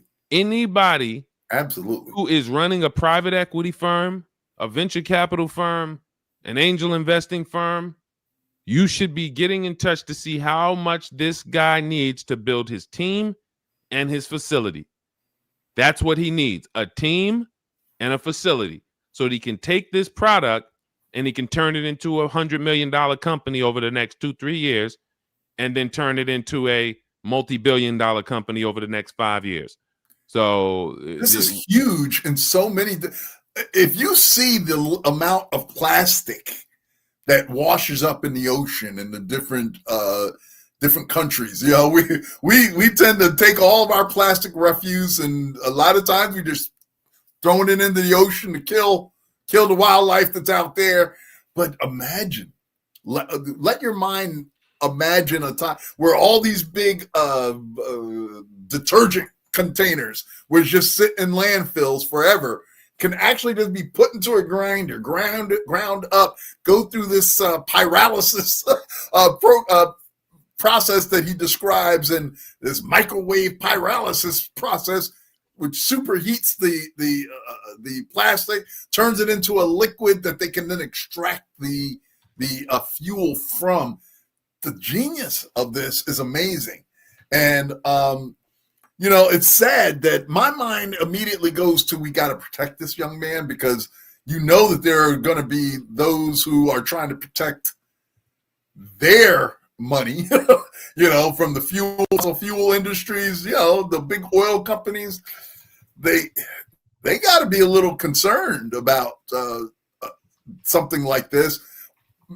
But you would think that if nothing else, that they would maybe find a way to incorporate what this young man is doing into their own processes, or purchase it as a standalone company that they can develop over time. But sadly, more than likely, if anything else, they'll buy it and then put it on the shelf and let it die, because it's competition for them. So, but shout out to Julian Brown. I mean, he seems a little eccentric to me by just watching his videos, but I guess you have to be eccentric to come up with an idea to turn plastic into fuel that can run a vehicle. 110 octane. That's higher than most octanes that you're going to get at any gas station, even super. So that's an amazing development, and shout out to Julian Brown. Protect this man at all costs, folks. We got to protect this man at all costs. Absolutely.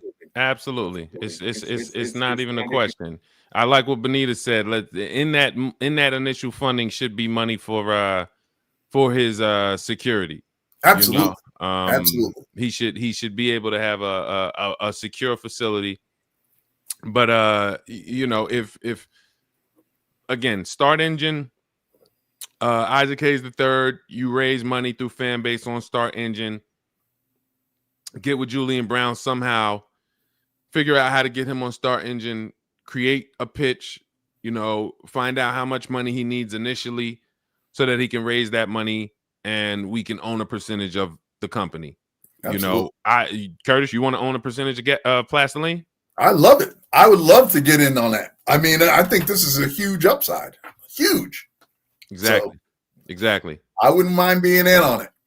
Listen, give me a portion of a percentage. This is all we should be doing all day, is looking at companies like this and funding them. We are the money. They want us to think we're broke.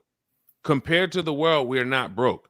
If you have $100 a week and you can put $25, if you have $100 just extra a week, and you are able to fractionally, they'll tell you, well, put $25 into Tesla stock, or put $25 into NVIDIA, $25 a week into a Julian Brown, a Dr. Hadia Green, who's curing cancer, a Moses West, who's built the machine that turns air into water, the hundreds and hundreds of Black entrepreneurs, startup founders, geniuses. Just $25 a week bought you a small fraction of a percentage in their company. And you just did that for the next 5-10 years. In 10 years, you own 2,000 Black-owned companies. Some of them are going to go to nothing. Some of them are going to go bankrupt. But you own 2,000 of them. So maybe 800 of them go bankrupt. Maybe another 800 of them do somewhere between 10 million and $50 million in revenue a year. Great return on your money. Better than NVIDIA. But a small percentage of them, 10% of the companies, are $1 billion and $5 billion and $50 billion and $100 billion and $2 trillion companies. Blast the link. This is an entire industry. So again, guys, InvestFest. Reach out to him. You just had him at InvestFest. If I had him at InvestFest with 10,000 people, the only question I'm asking Julian Brown is, how much money do you need? Right. How much money does it take to take this? And who do I write the check out to?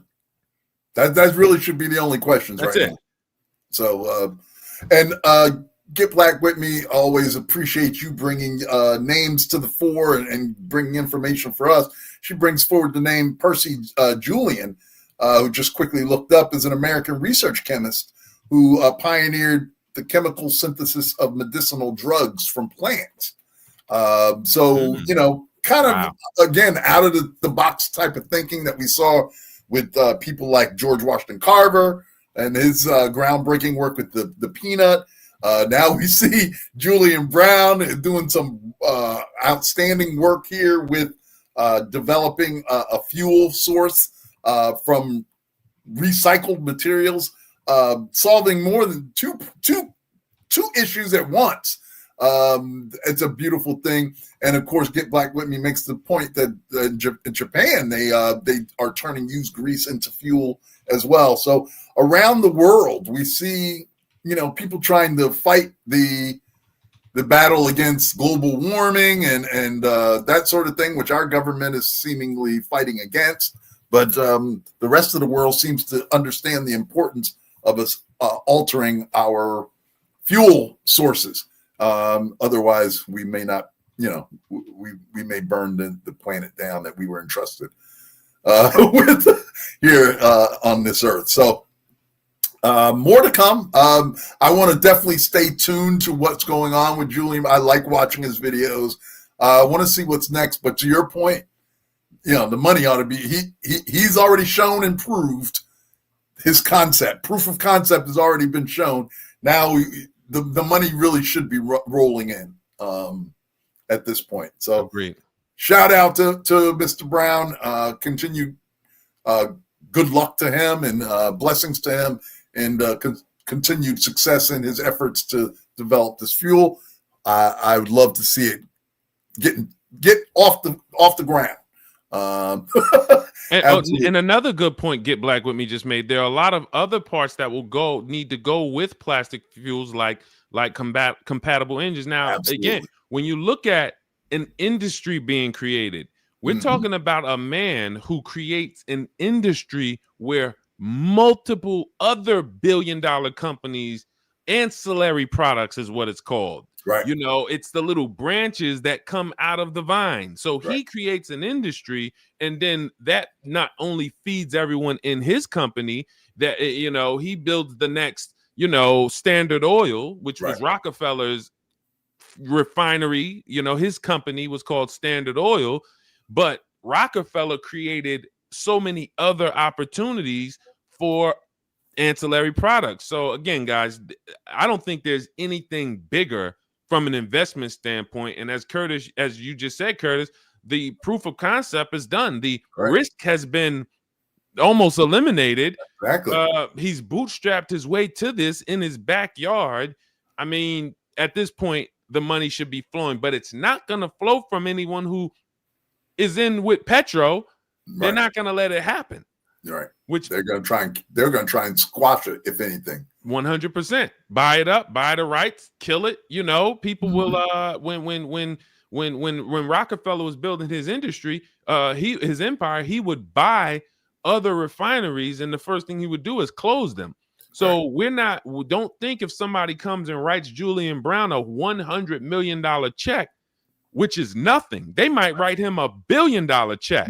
It's like when Instagram sold to Facebook. Instagram sold to Facebook for $1 billion. They thought they were winning, and they were. But they also sold way, way low, way low.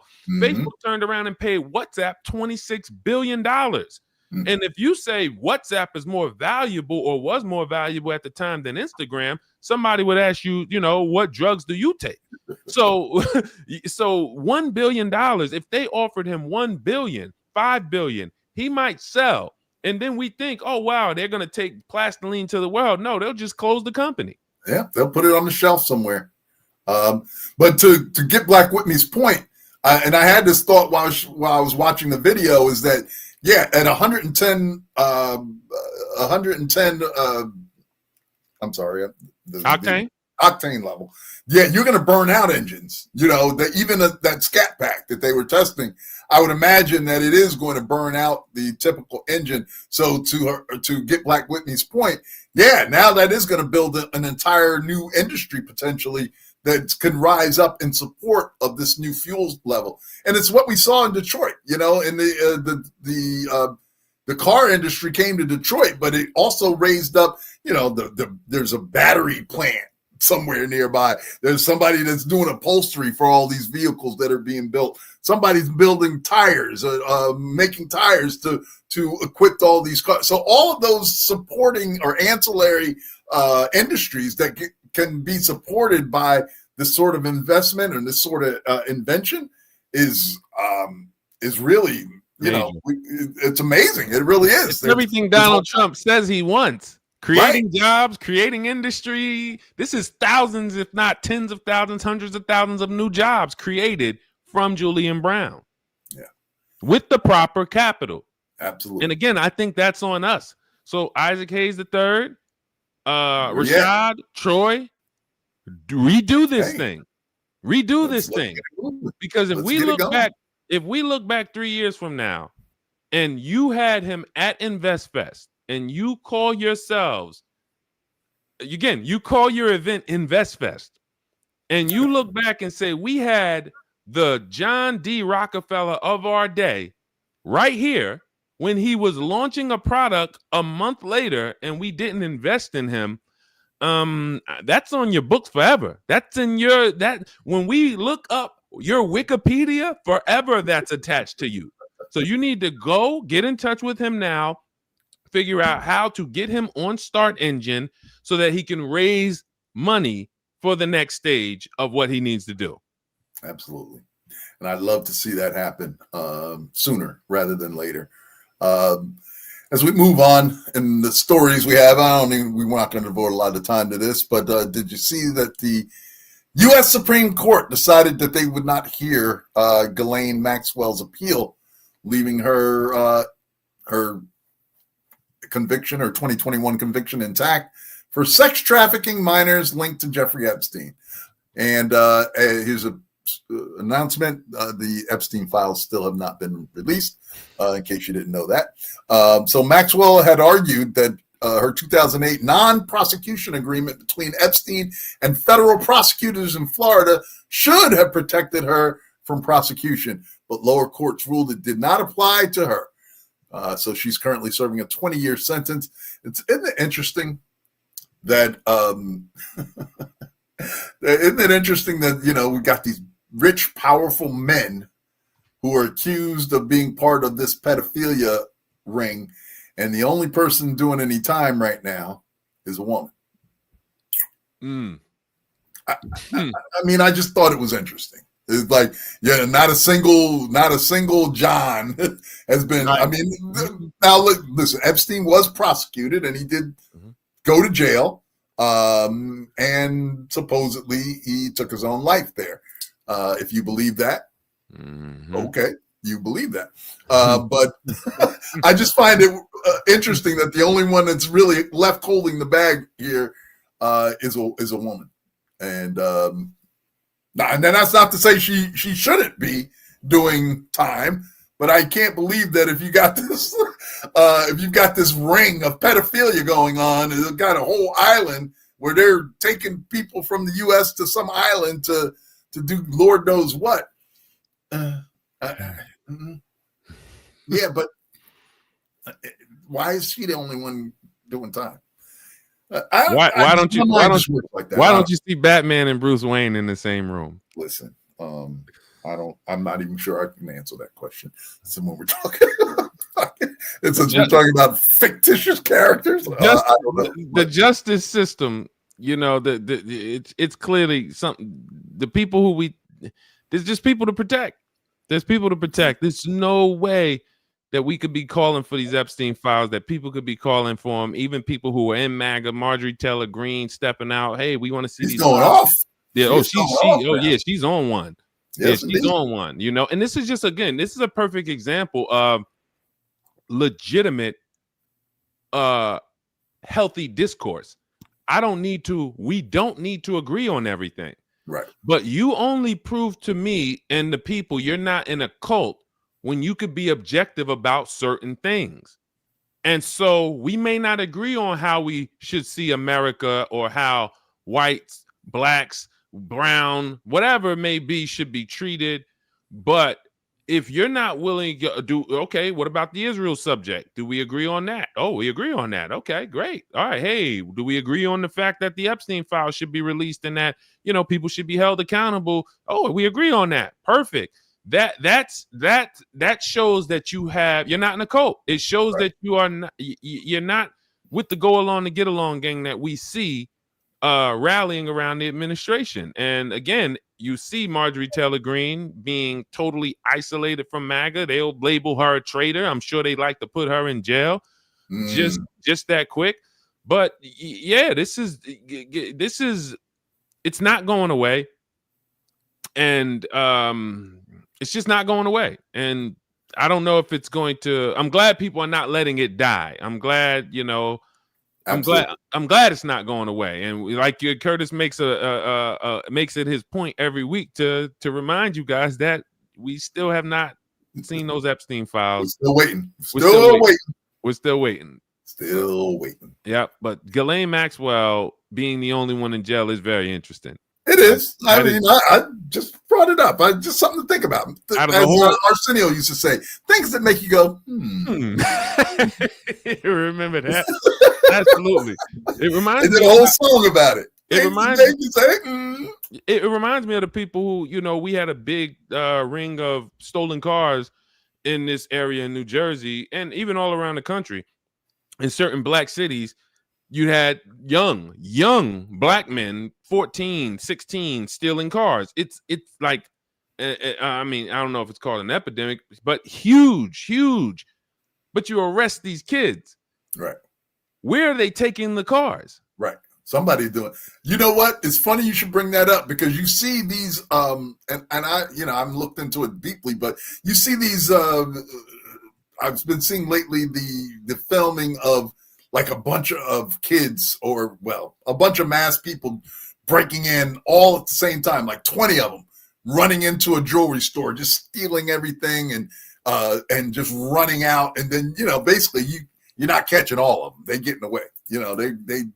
And I just realized that apparently there is somebody else in the background that's basically paying these kids, money to be like, here, y'all all show up at this place at this time.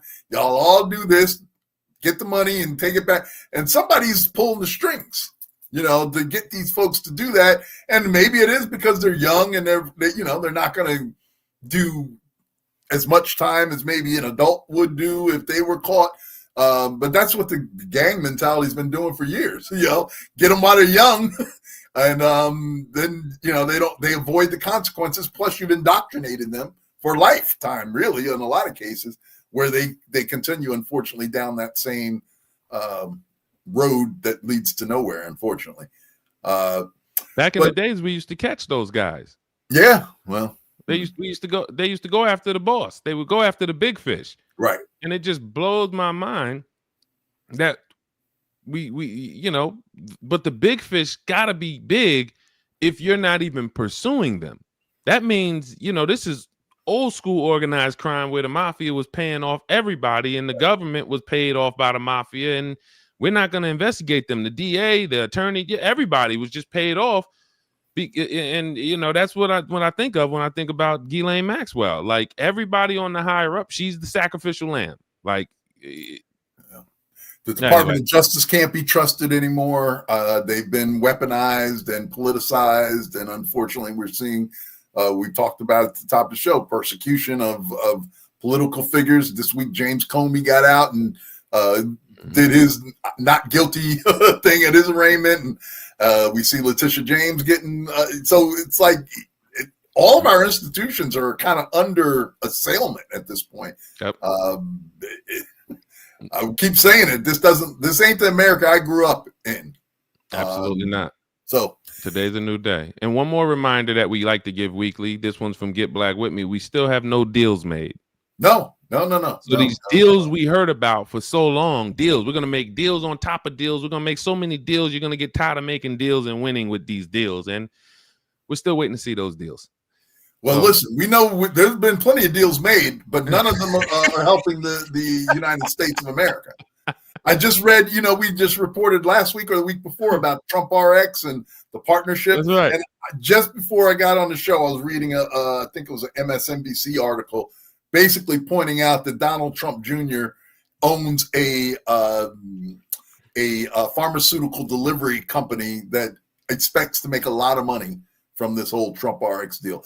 And I was so shocked. I was surprised because I would think that the Trumps are above that sort of thing and they would never, succumb to personal gain instead of doing what's right for the American people.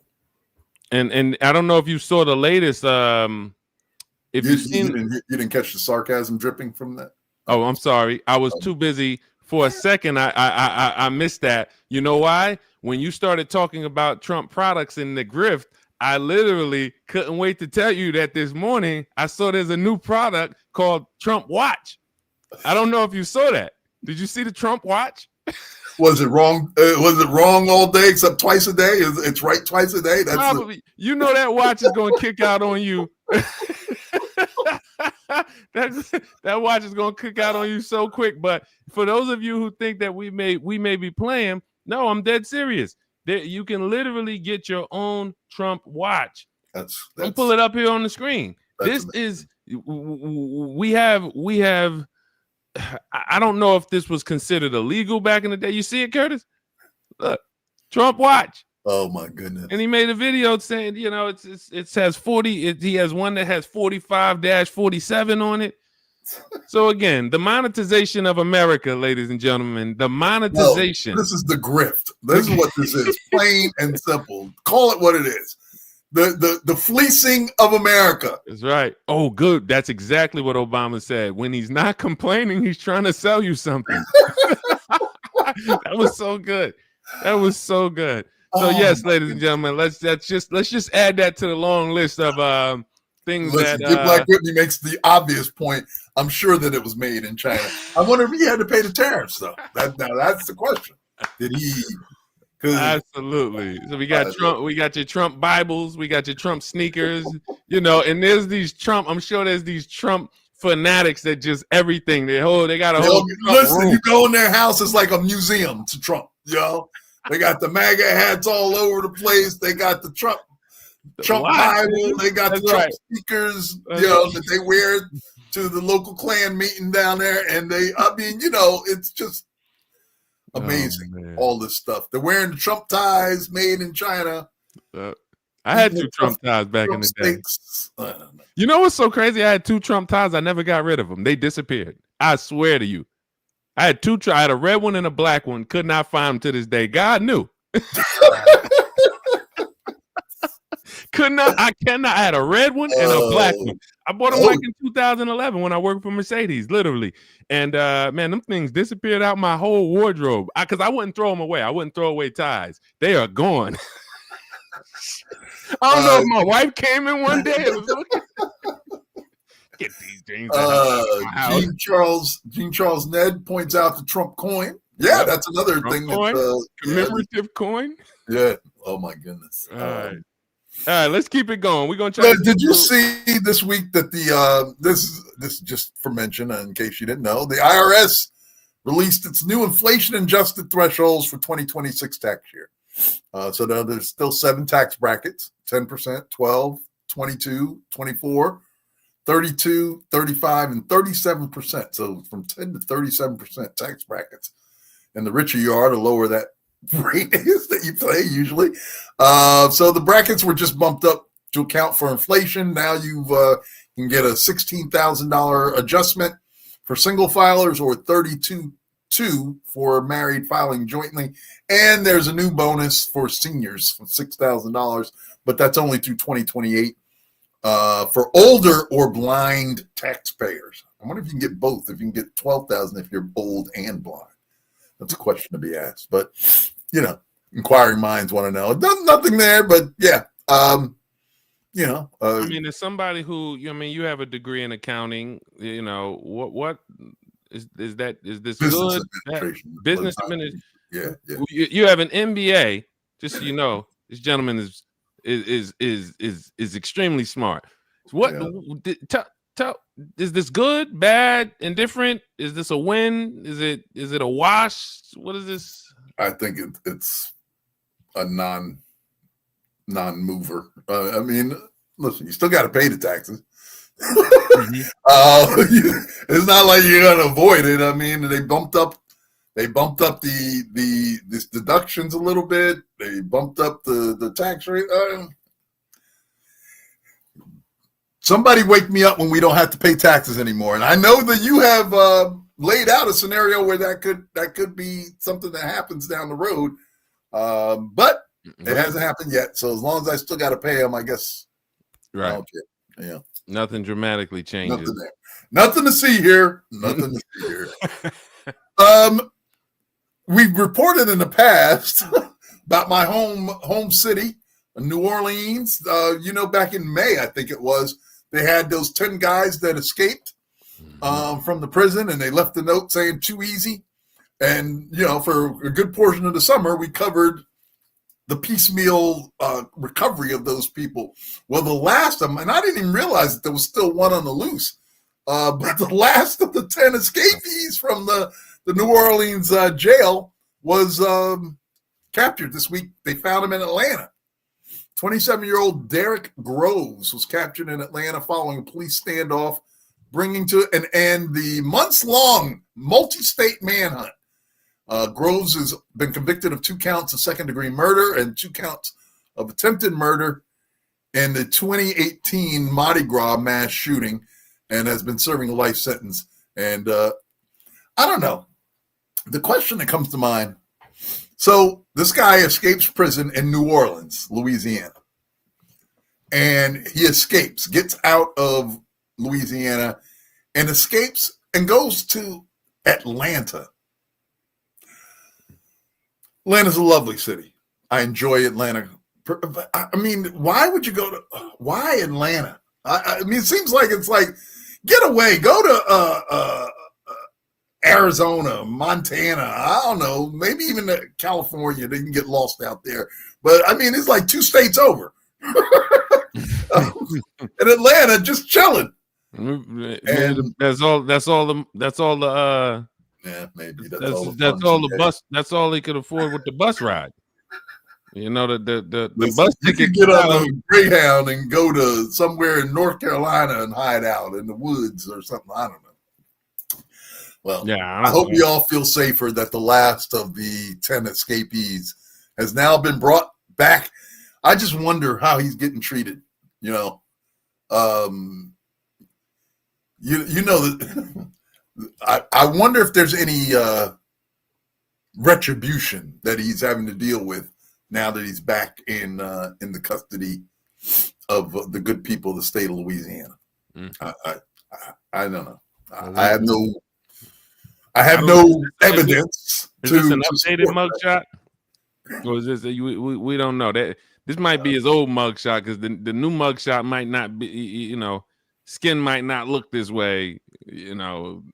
He's a trustee, according to Jean Charles Ned says that apparently he was a trustee, or he's a trustee, or he was. So when I think of trustee, I think of the movie Life. The guy, I don't even know what the guy's name, the character. Yeah, boss, we don't need no fences here, whatever the name is. Yo, yeah. My man with the gun. That's the guy I think of as a trustee. He was a trustee in prison? That's what our co-host Jean Charles Ned put in the chat here, that he was a trustee. So listen, I guess no more. Right. Trust is gone. You lost that position. You have now been demoted. You lost a good thing, boy. You lost a good thing. We trusted you. Hey, listen. Here's your toothpaste. Here's your toothbrush. Go clean the floor with it. That's what you are now. That's what you are now. Anyway, normal.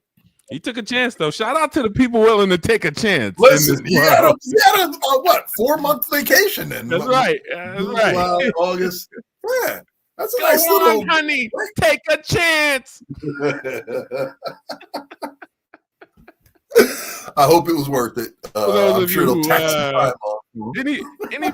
Anybody know what that line is from? You get the prize. We got about 5 more minutes on the show. We're at the 2:00 hour. We got 5-10 minutes. Who can tell me what that line is from? Go on, honey. Take a chance. Oh, that's oh yeah, that's what is that? Eddie Murphy. Yeah. You're getting warm. Is that it? There you go. Yeah, the old lady. Go ahead, honey. Take a chance. That's right. If you're really a prince, I'll marry you. All right, let's go. Let's keep it going. Y'all coming to America. You got it, Bonita. Just a reminder, I put one of these stories in every week just to make sure that we recognize that we are indeed in demon season. This is because there's a pastor, quote unquote, a pastor.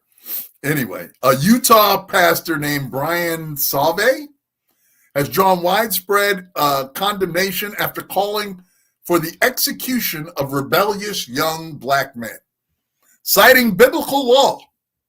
Deuteronomy 21 is what he cites to justify his stance. He described black culture as evil, murderous, violent, and bestial, and linked it to criminality. The phrase that comes to mind is, I know you are, but what am I? You know, I learned that in like 3rd grade. I know you are, but what am I? Because this seems like projection at its worst. He says black culture is evil, murderous, violent, and bestial, and linked to criminality. Anyway, his remarks were made in the King's Hall podcast, and the co-host didn't challenge his views. So this person is parading around as a pastor. I presume that to be a follower of Christ, supposedly, but clearly not, because you can tell a tree by its fruit, and clearly somebody that espouses this sort of hateful rhetoric is clearly not a follower of Christ, or at least not a good one. Any thoughts on the demon seed pastor from Utah? Demon calling on whomever to basically kill black folks. The demon seed. That's good. I mean, it's accurate, if nothing else. I mean, no, that's really good. No. We our co-hosts are, smart enough to put their own determinations together about this man, and we don't need to give him much more attention than he's already gotten. If you were in the Houston area, especially our young ladies, and I'm going to have to get into this a little bit more because I've been hearing a lot about it recently, but in the Houston area, a lot of black folks' bodies are disappearing and coming up missing. There seems to be an epidemic in the Houston area. And now, of course, officials are saying that these somehow isn't they're not connected. No, but I mean, there've been like, I don't want to say the number because I want to get my ducks in a row as far as that's concerned. But I've heard numbers of like several, like teens in the teens or 20s of people that are just disappearing and missing. All in the Houston area. And if you know, Houston is a very black town these days, 4th largest city, I believe, in the country. And so you want to over 16 safe. Just pulled up some info. Over 16 this year. 16. Wow. This is 1 year. I mean, that's more than one a month. If these were white folks disappearing at this clip, it would be. They'd be looking for Ted Bundy. Yep. Yeah. You got a serial killer on the loose. Yep. Exactly. 16 but bodies. Because these bodies are black, not same reaction as being. Yeah. This is on Fox News. It says 5 bodies found in a 5-day span last month. Yep. I remember reading about that and hearing about it, but not having enough detail this seems like it's something that we ought to be aware of. You know, we're always telling people to be careful, keep your head on a swivel.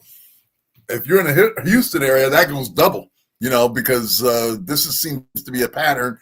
So I don't know what's going on, but certainly we want you to be aware if you're in that area, if you have family in that area, make them aware that this is going on. And I think that the citizens in that community, you know, you don't want to get out on the streets and start protesting, but you ought to be making your voices heard that our lives matter and we need to be doing more to find out what is the cause of these people's disappearance.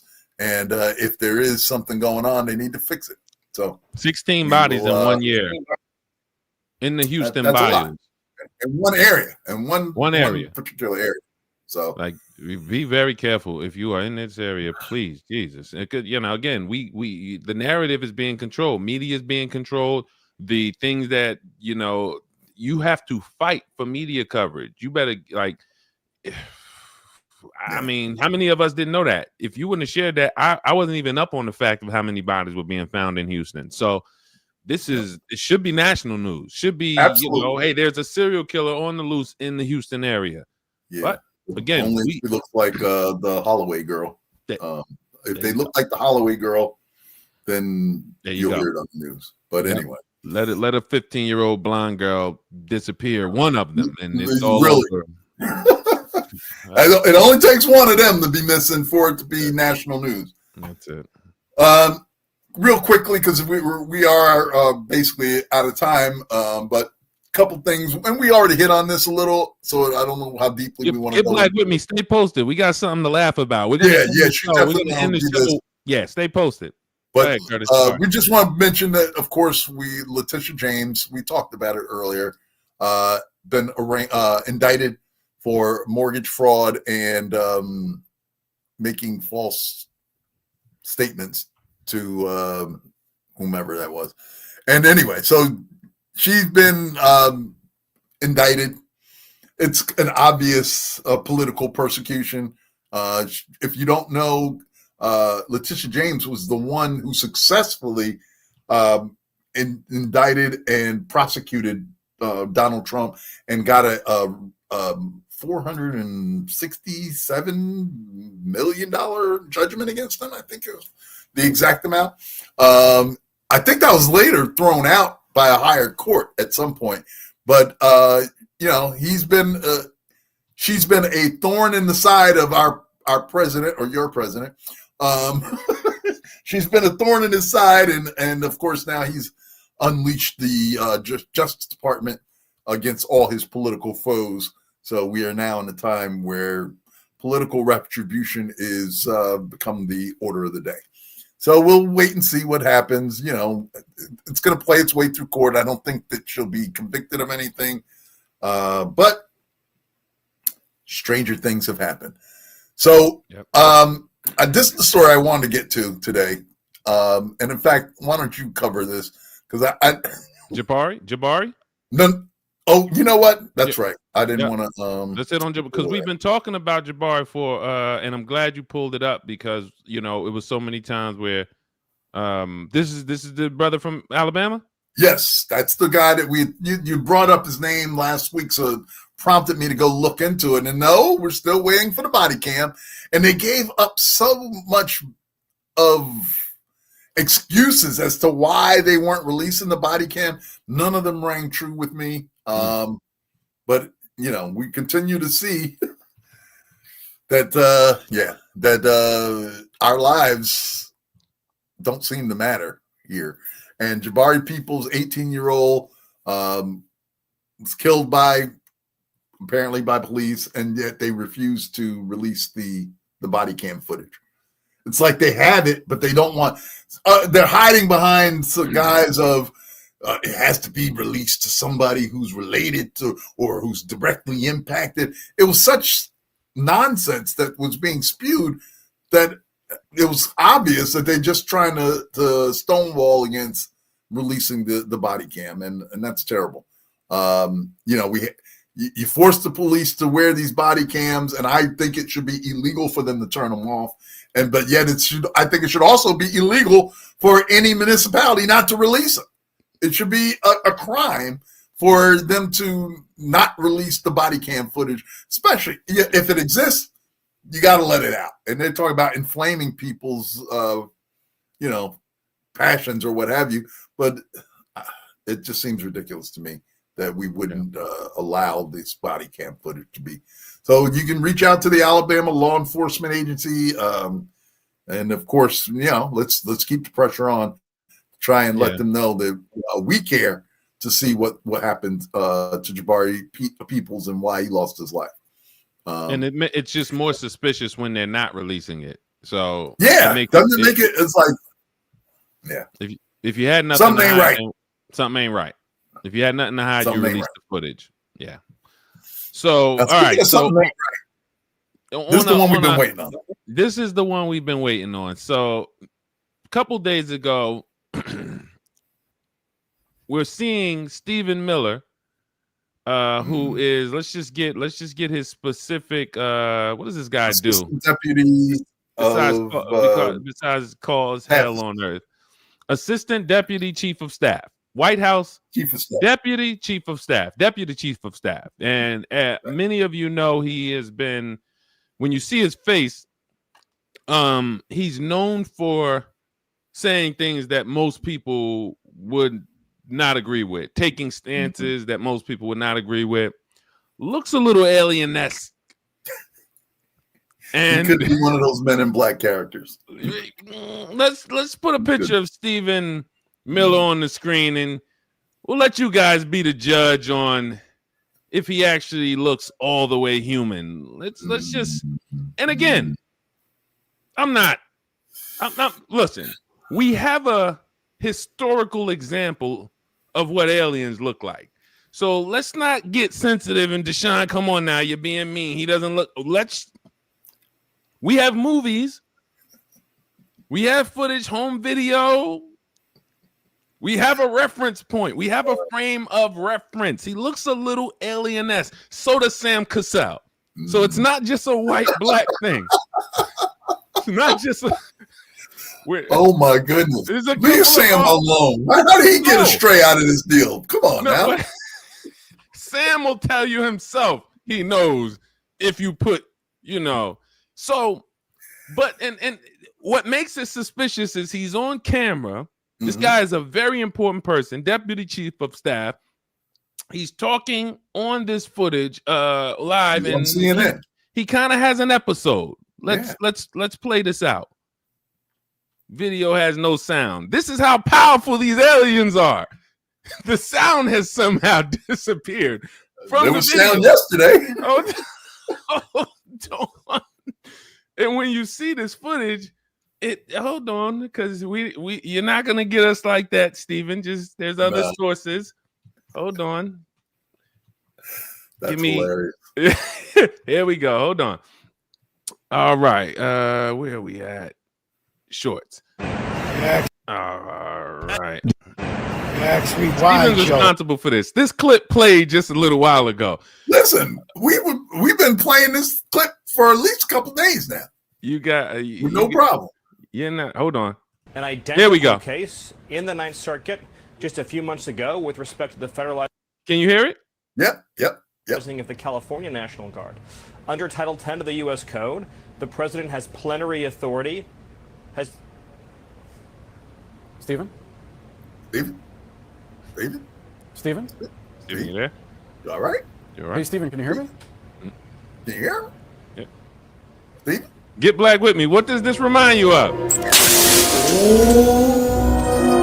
And social media had a field day with this clip. But since and I don't know if Get Black With Me had to jump off, but immediately when I saw this, first he froze up. He kind of looked like, I don't know if he froze. It was like he was getting a signal. Yeah, the Manchurian candidate signal to the ear. Wait, to the ear, oh. and somebody's sitting there with a joystick. We laughed, you know that co-president Musk is sitting there, and somebody, because it's like somebody hit the mute button on him, the stop talking button on him. Yeah. Chip shortage. There's a chip shortage. You cannot tell me. Oh my goodness. That something's not going on. Listen, somebody pressed the button and it zapped them immediately. Stop talking. Immediately when I saw this, I hit Curtis. Curtis, they're further proving to us they're not human. They're further.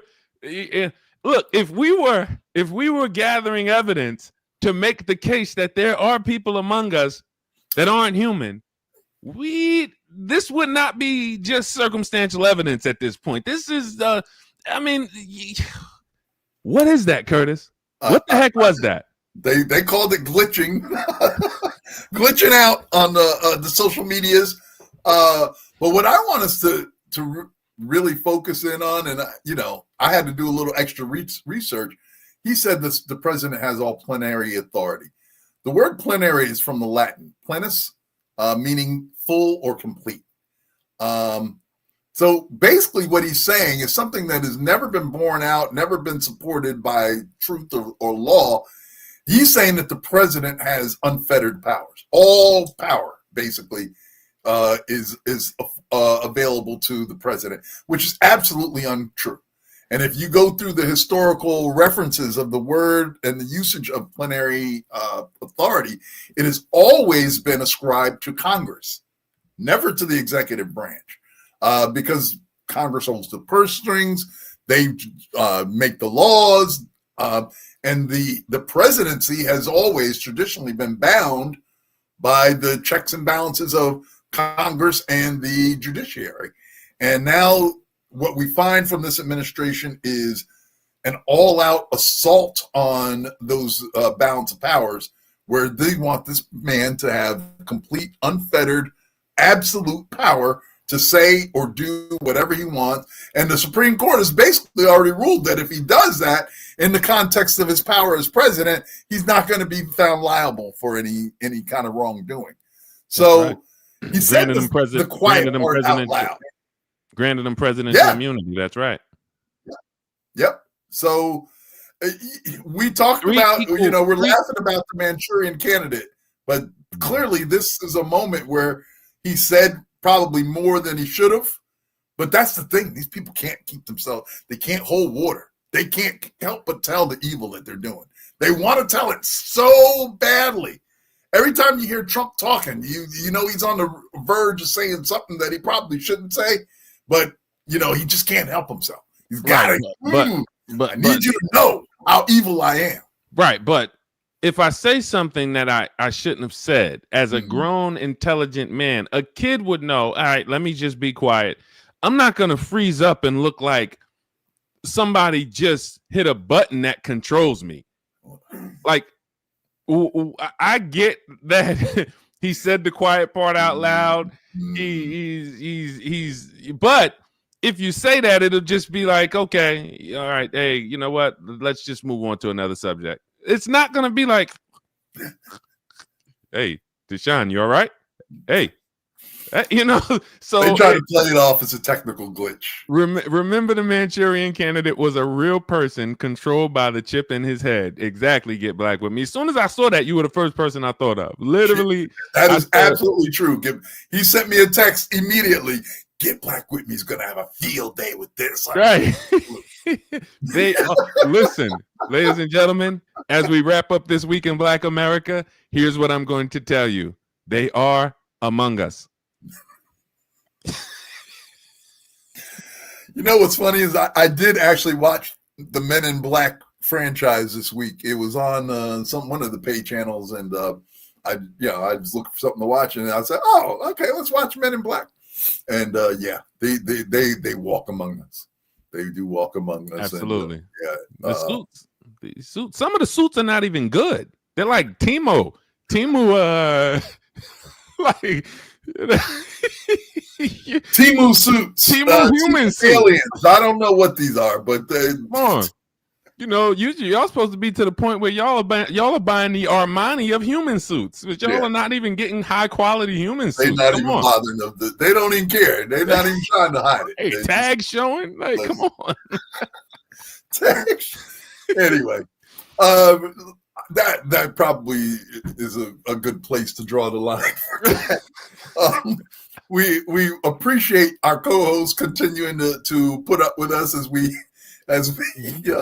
kind of have some fun as the show comes to an end. But as we always say, we kind of have to laugh to keep from crying because the things going on around us are very serious.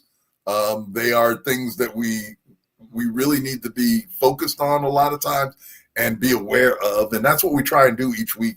This Week in Black America, we try and bring you the news that you might not have caught up on, give it to you in a way that's entertaining and engaging and a little funny sometimes. But we want you to know because we don't want you to be ignorant of the things that are going on around you. And there's so much.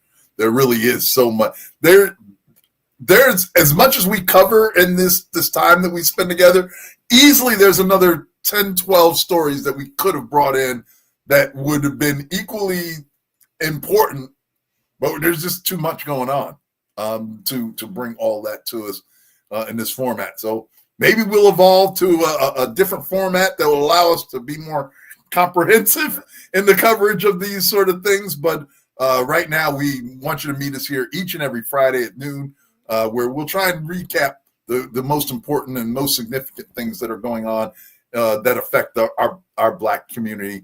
And we'll continue to do that, hopefully. Brother Deshaun, any parting words you have this afternoon? Every Friday, we're here, 12 noon Eastern time. We catch up on everything that happened, specifically how it affects us as Black Americans. And we have a lot of fun. We appreciate you joining us. We always welcome you to the dialogue. We bring all your comments in on the chat. It makes the show fun. Your voices are heard here, whether we agree with everything or not. That's not what it's about. We have a wonderful time. And we invite you to continually join us. Mark your calendar. Subscribe to the Brother Deshaun YouTube channel, the Hello Black America YouTube channel. We're live on the Brother Deshaun Facebook channel, and Curtis Cheatham is on Facebook as well. So you can certainly Curtis Cheatham Jr. So we just invite you to continue to, as my eloquent co-host always says, keep your head on a swivel, stay sharp. We still woke. You know, they're not going to kill woke because we're still woke. And we just appreciate everybody who continues to stay alert. And, we're going to continue to invite you to join the call, jointhecall.org. We are uniting all people who want to gather under legislation, present legislation to this administration to send us out with our reparations. You know, we'll leave, but we're leaving with money, you know, and again, you're going to pay us to leave. We don't necessarily, and we think it's the best thing for America. The best thing for America is to fulfill Thomas Jefferson's vision, which is to send Black Americans to a land of their own and support them in partnership, in alliance, as allies, not as, bitter, scorned people. Literally, you came and got our ancestors 400 years ago from this place. Listen, send us back, and, one of us, two of us, 1,000 of us going back, that's not enough. You have to fund the way to fix what you started, and that's your true repentance. And that would truly show you want to heal race relations. We want a country that is run by whites, that has white ideals. That's what we always wanted, a white nationalist country. Perfect. Well, let us go back, let us get out of this economy and, fulfill Thomas Jefferson's vision, Abraham Lincoln's vision, which was actually, Abraham Lincoln says, if all power in heaven and earth was given to me, I'd send them to Liberia. So this would be great for everybody. It would be great for the Blacks that want to stay. Great. Perfect. Stay here. And it would be great for the Blacks who want to leave and go build up our nation, a nation somewhere else. So that's what the Join the Call rep2025.org proposal is about. You can go find out more information about it. It's a $2 trillion proposal. If if 2 million people leave. So we're talking about a 7-year open window for anyone who wants to leave. You get $1 million to leave in reparations. You can use that anywhere. You just can't come back to America. So you can go and take it and go to Barbados. You can go hang out in the Caribbean. You can go hang out in West Africa, Ghana. You can travel the world. Go to Thailand. Take your $1 million and go somewhere else. But we're also presenting an allied partnership with $50 billion in infrastructure for a host nation, whether it be Sierra Leone, Liberia, Ghana, Benin. We'll form a partnership with a host nation for $50 billion in infrastructure over 7 years, for $10 billion in schools, so we can build 5,000 modern K-12 schools in the land we're going to go to, so that we can $1 billion a year in military aid and defense, so that we can protect the sovereignty of what we're going to be building. Again, this is an allied partnership. This isn't anti-America. This is the best thing for moving forward. It's a small amount of money compared to the benefits America can get, and that's what we're going to continue to pitch to Donald Trump. And if he's smart and if he's really the deal maker he claims to be, he'll make the deal. It'll be the best thing for him. He wants the new Nobel Peace Prize. That deal would get him the Nobel Peace Prize. Well, we're going to wait and see whether he's receptive to that or not. Certainly, we want to thank you all for joining us. We appreciate the time that you put in to spend with us each and every week. Tell your friends about it. Meet us each Friday at noon. This weekend, and for those of you who are celebrating the what may be a long weekend for some, Happy Indigenous People Day. We don't claim the other name any longer. Now that we know better, we do better. So we want to wish you a good and safe Indigenous Peoples Day on Monday. And on the weekend, please stay safe out there. Always saying, keep your head on a swivel. Be aware. Stay woke. Don't let anybody take that wokeness from you. Stay woke. And we'll meet you here again next Friday at noon as we will again run down what's been going on that affects us most. And we'll be back next Friday on This Week in Black America.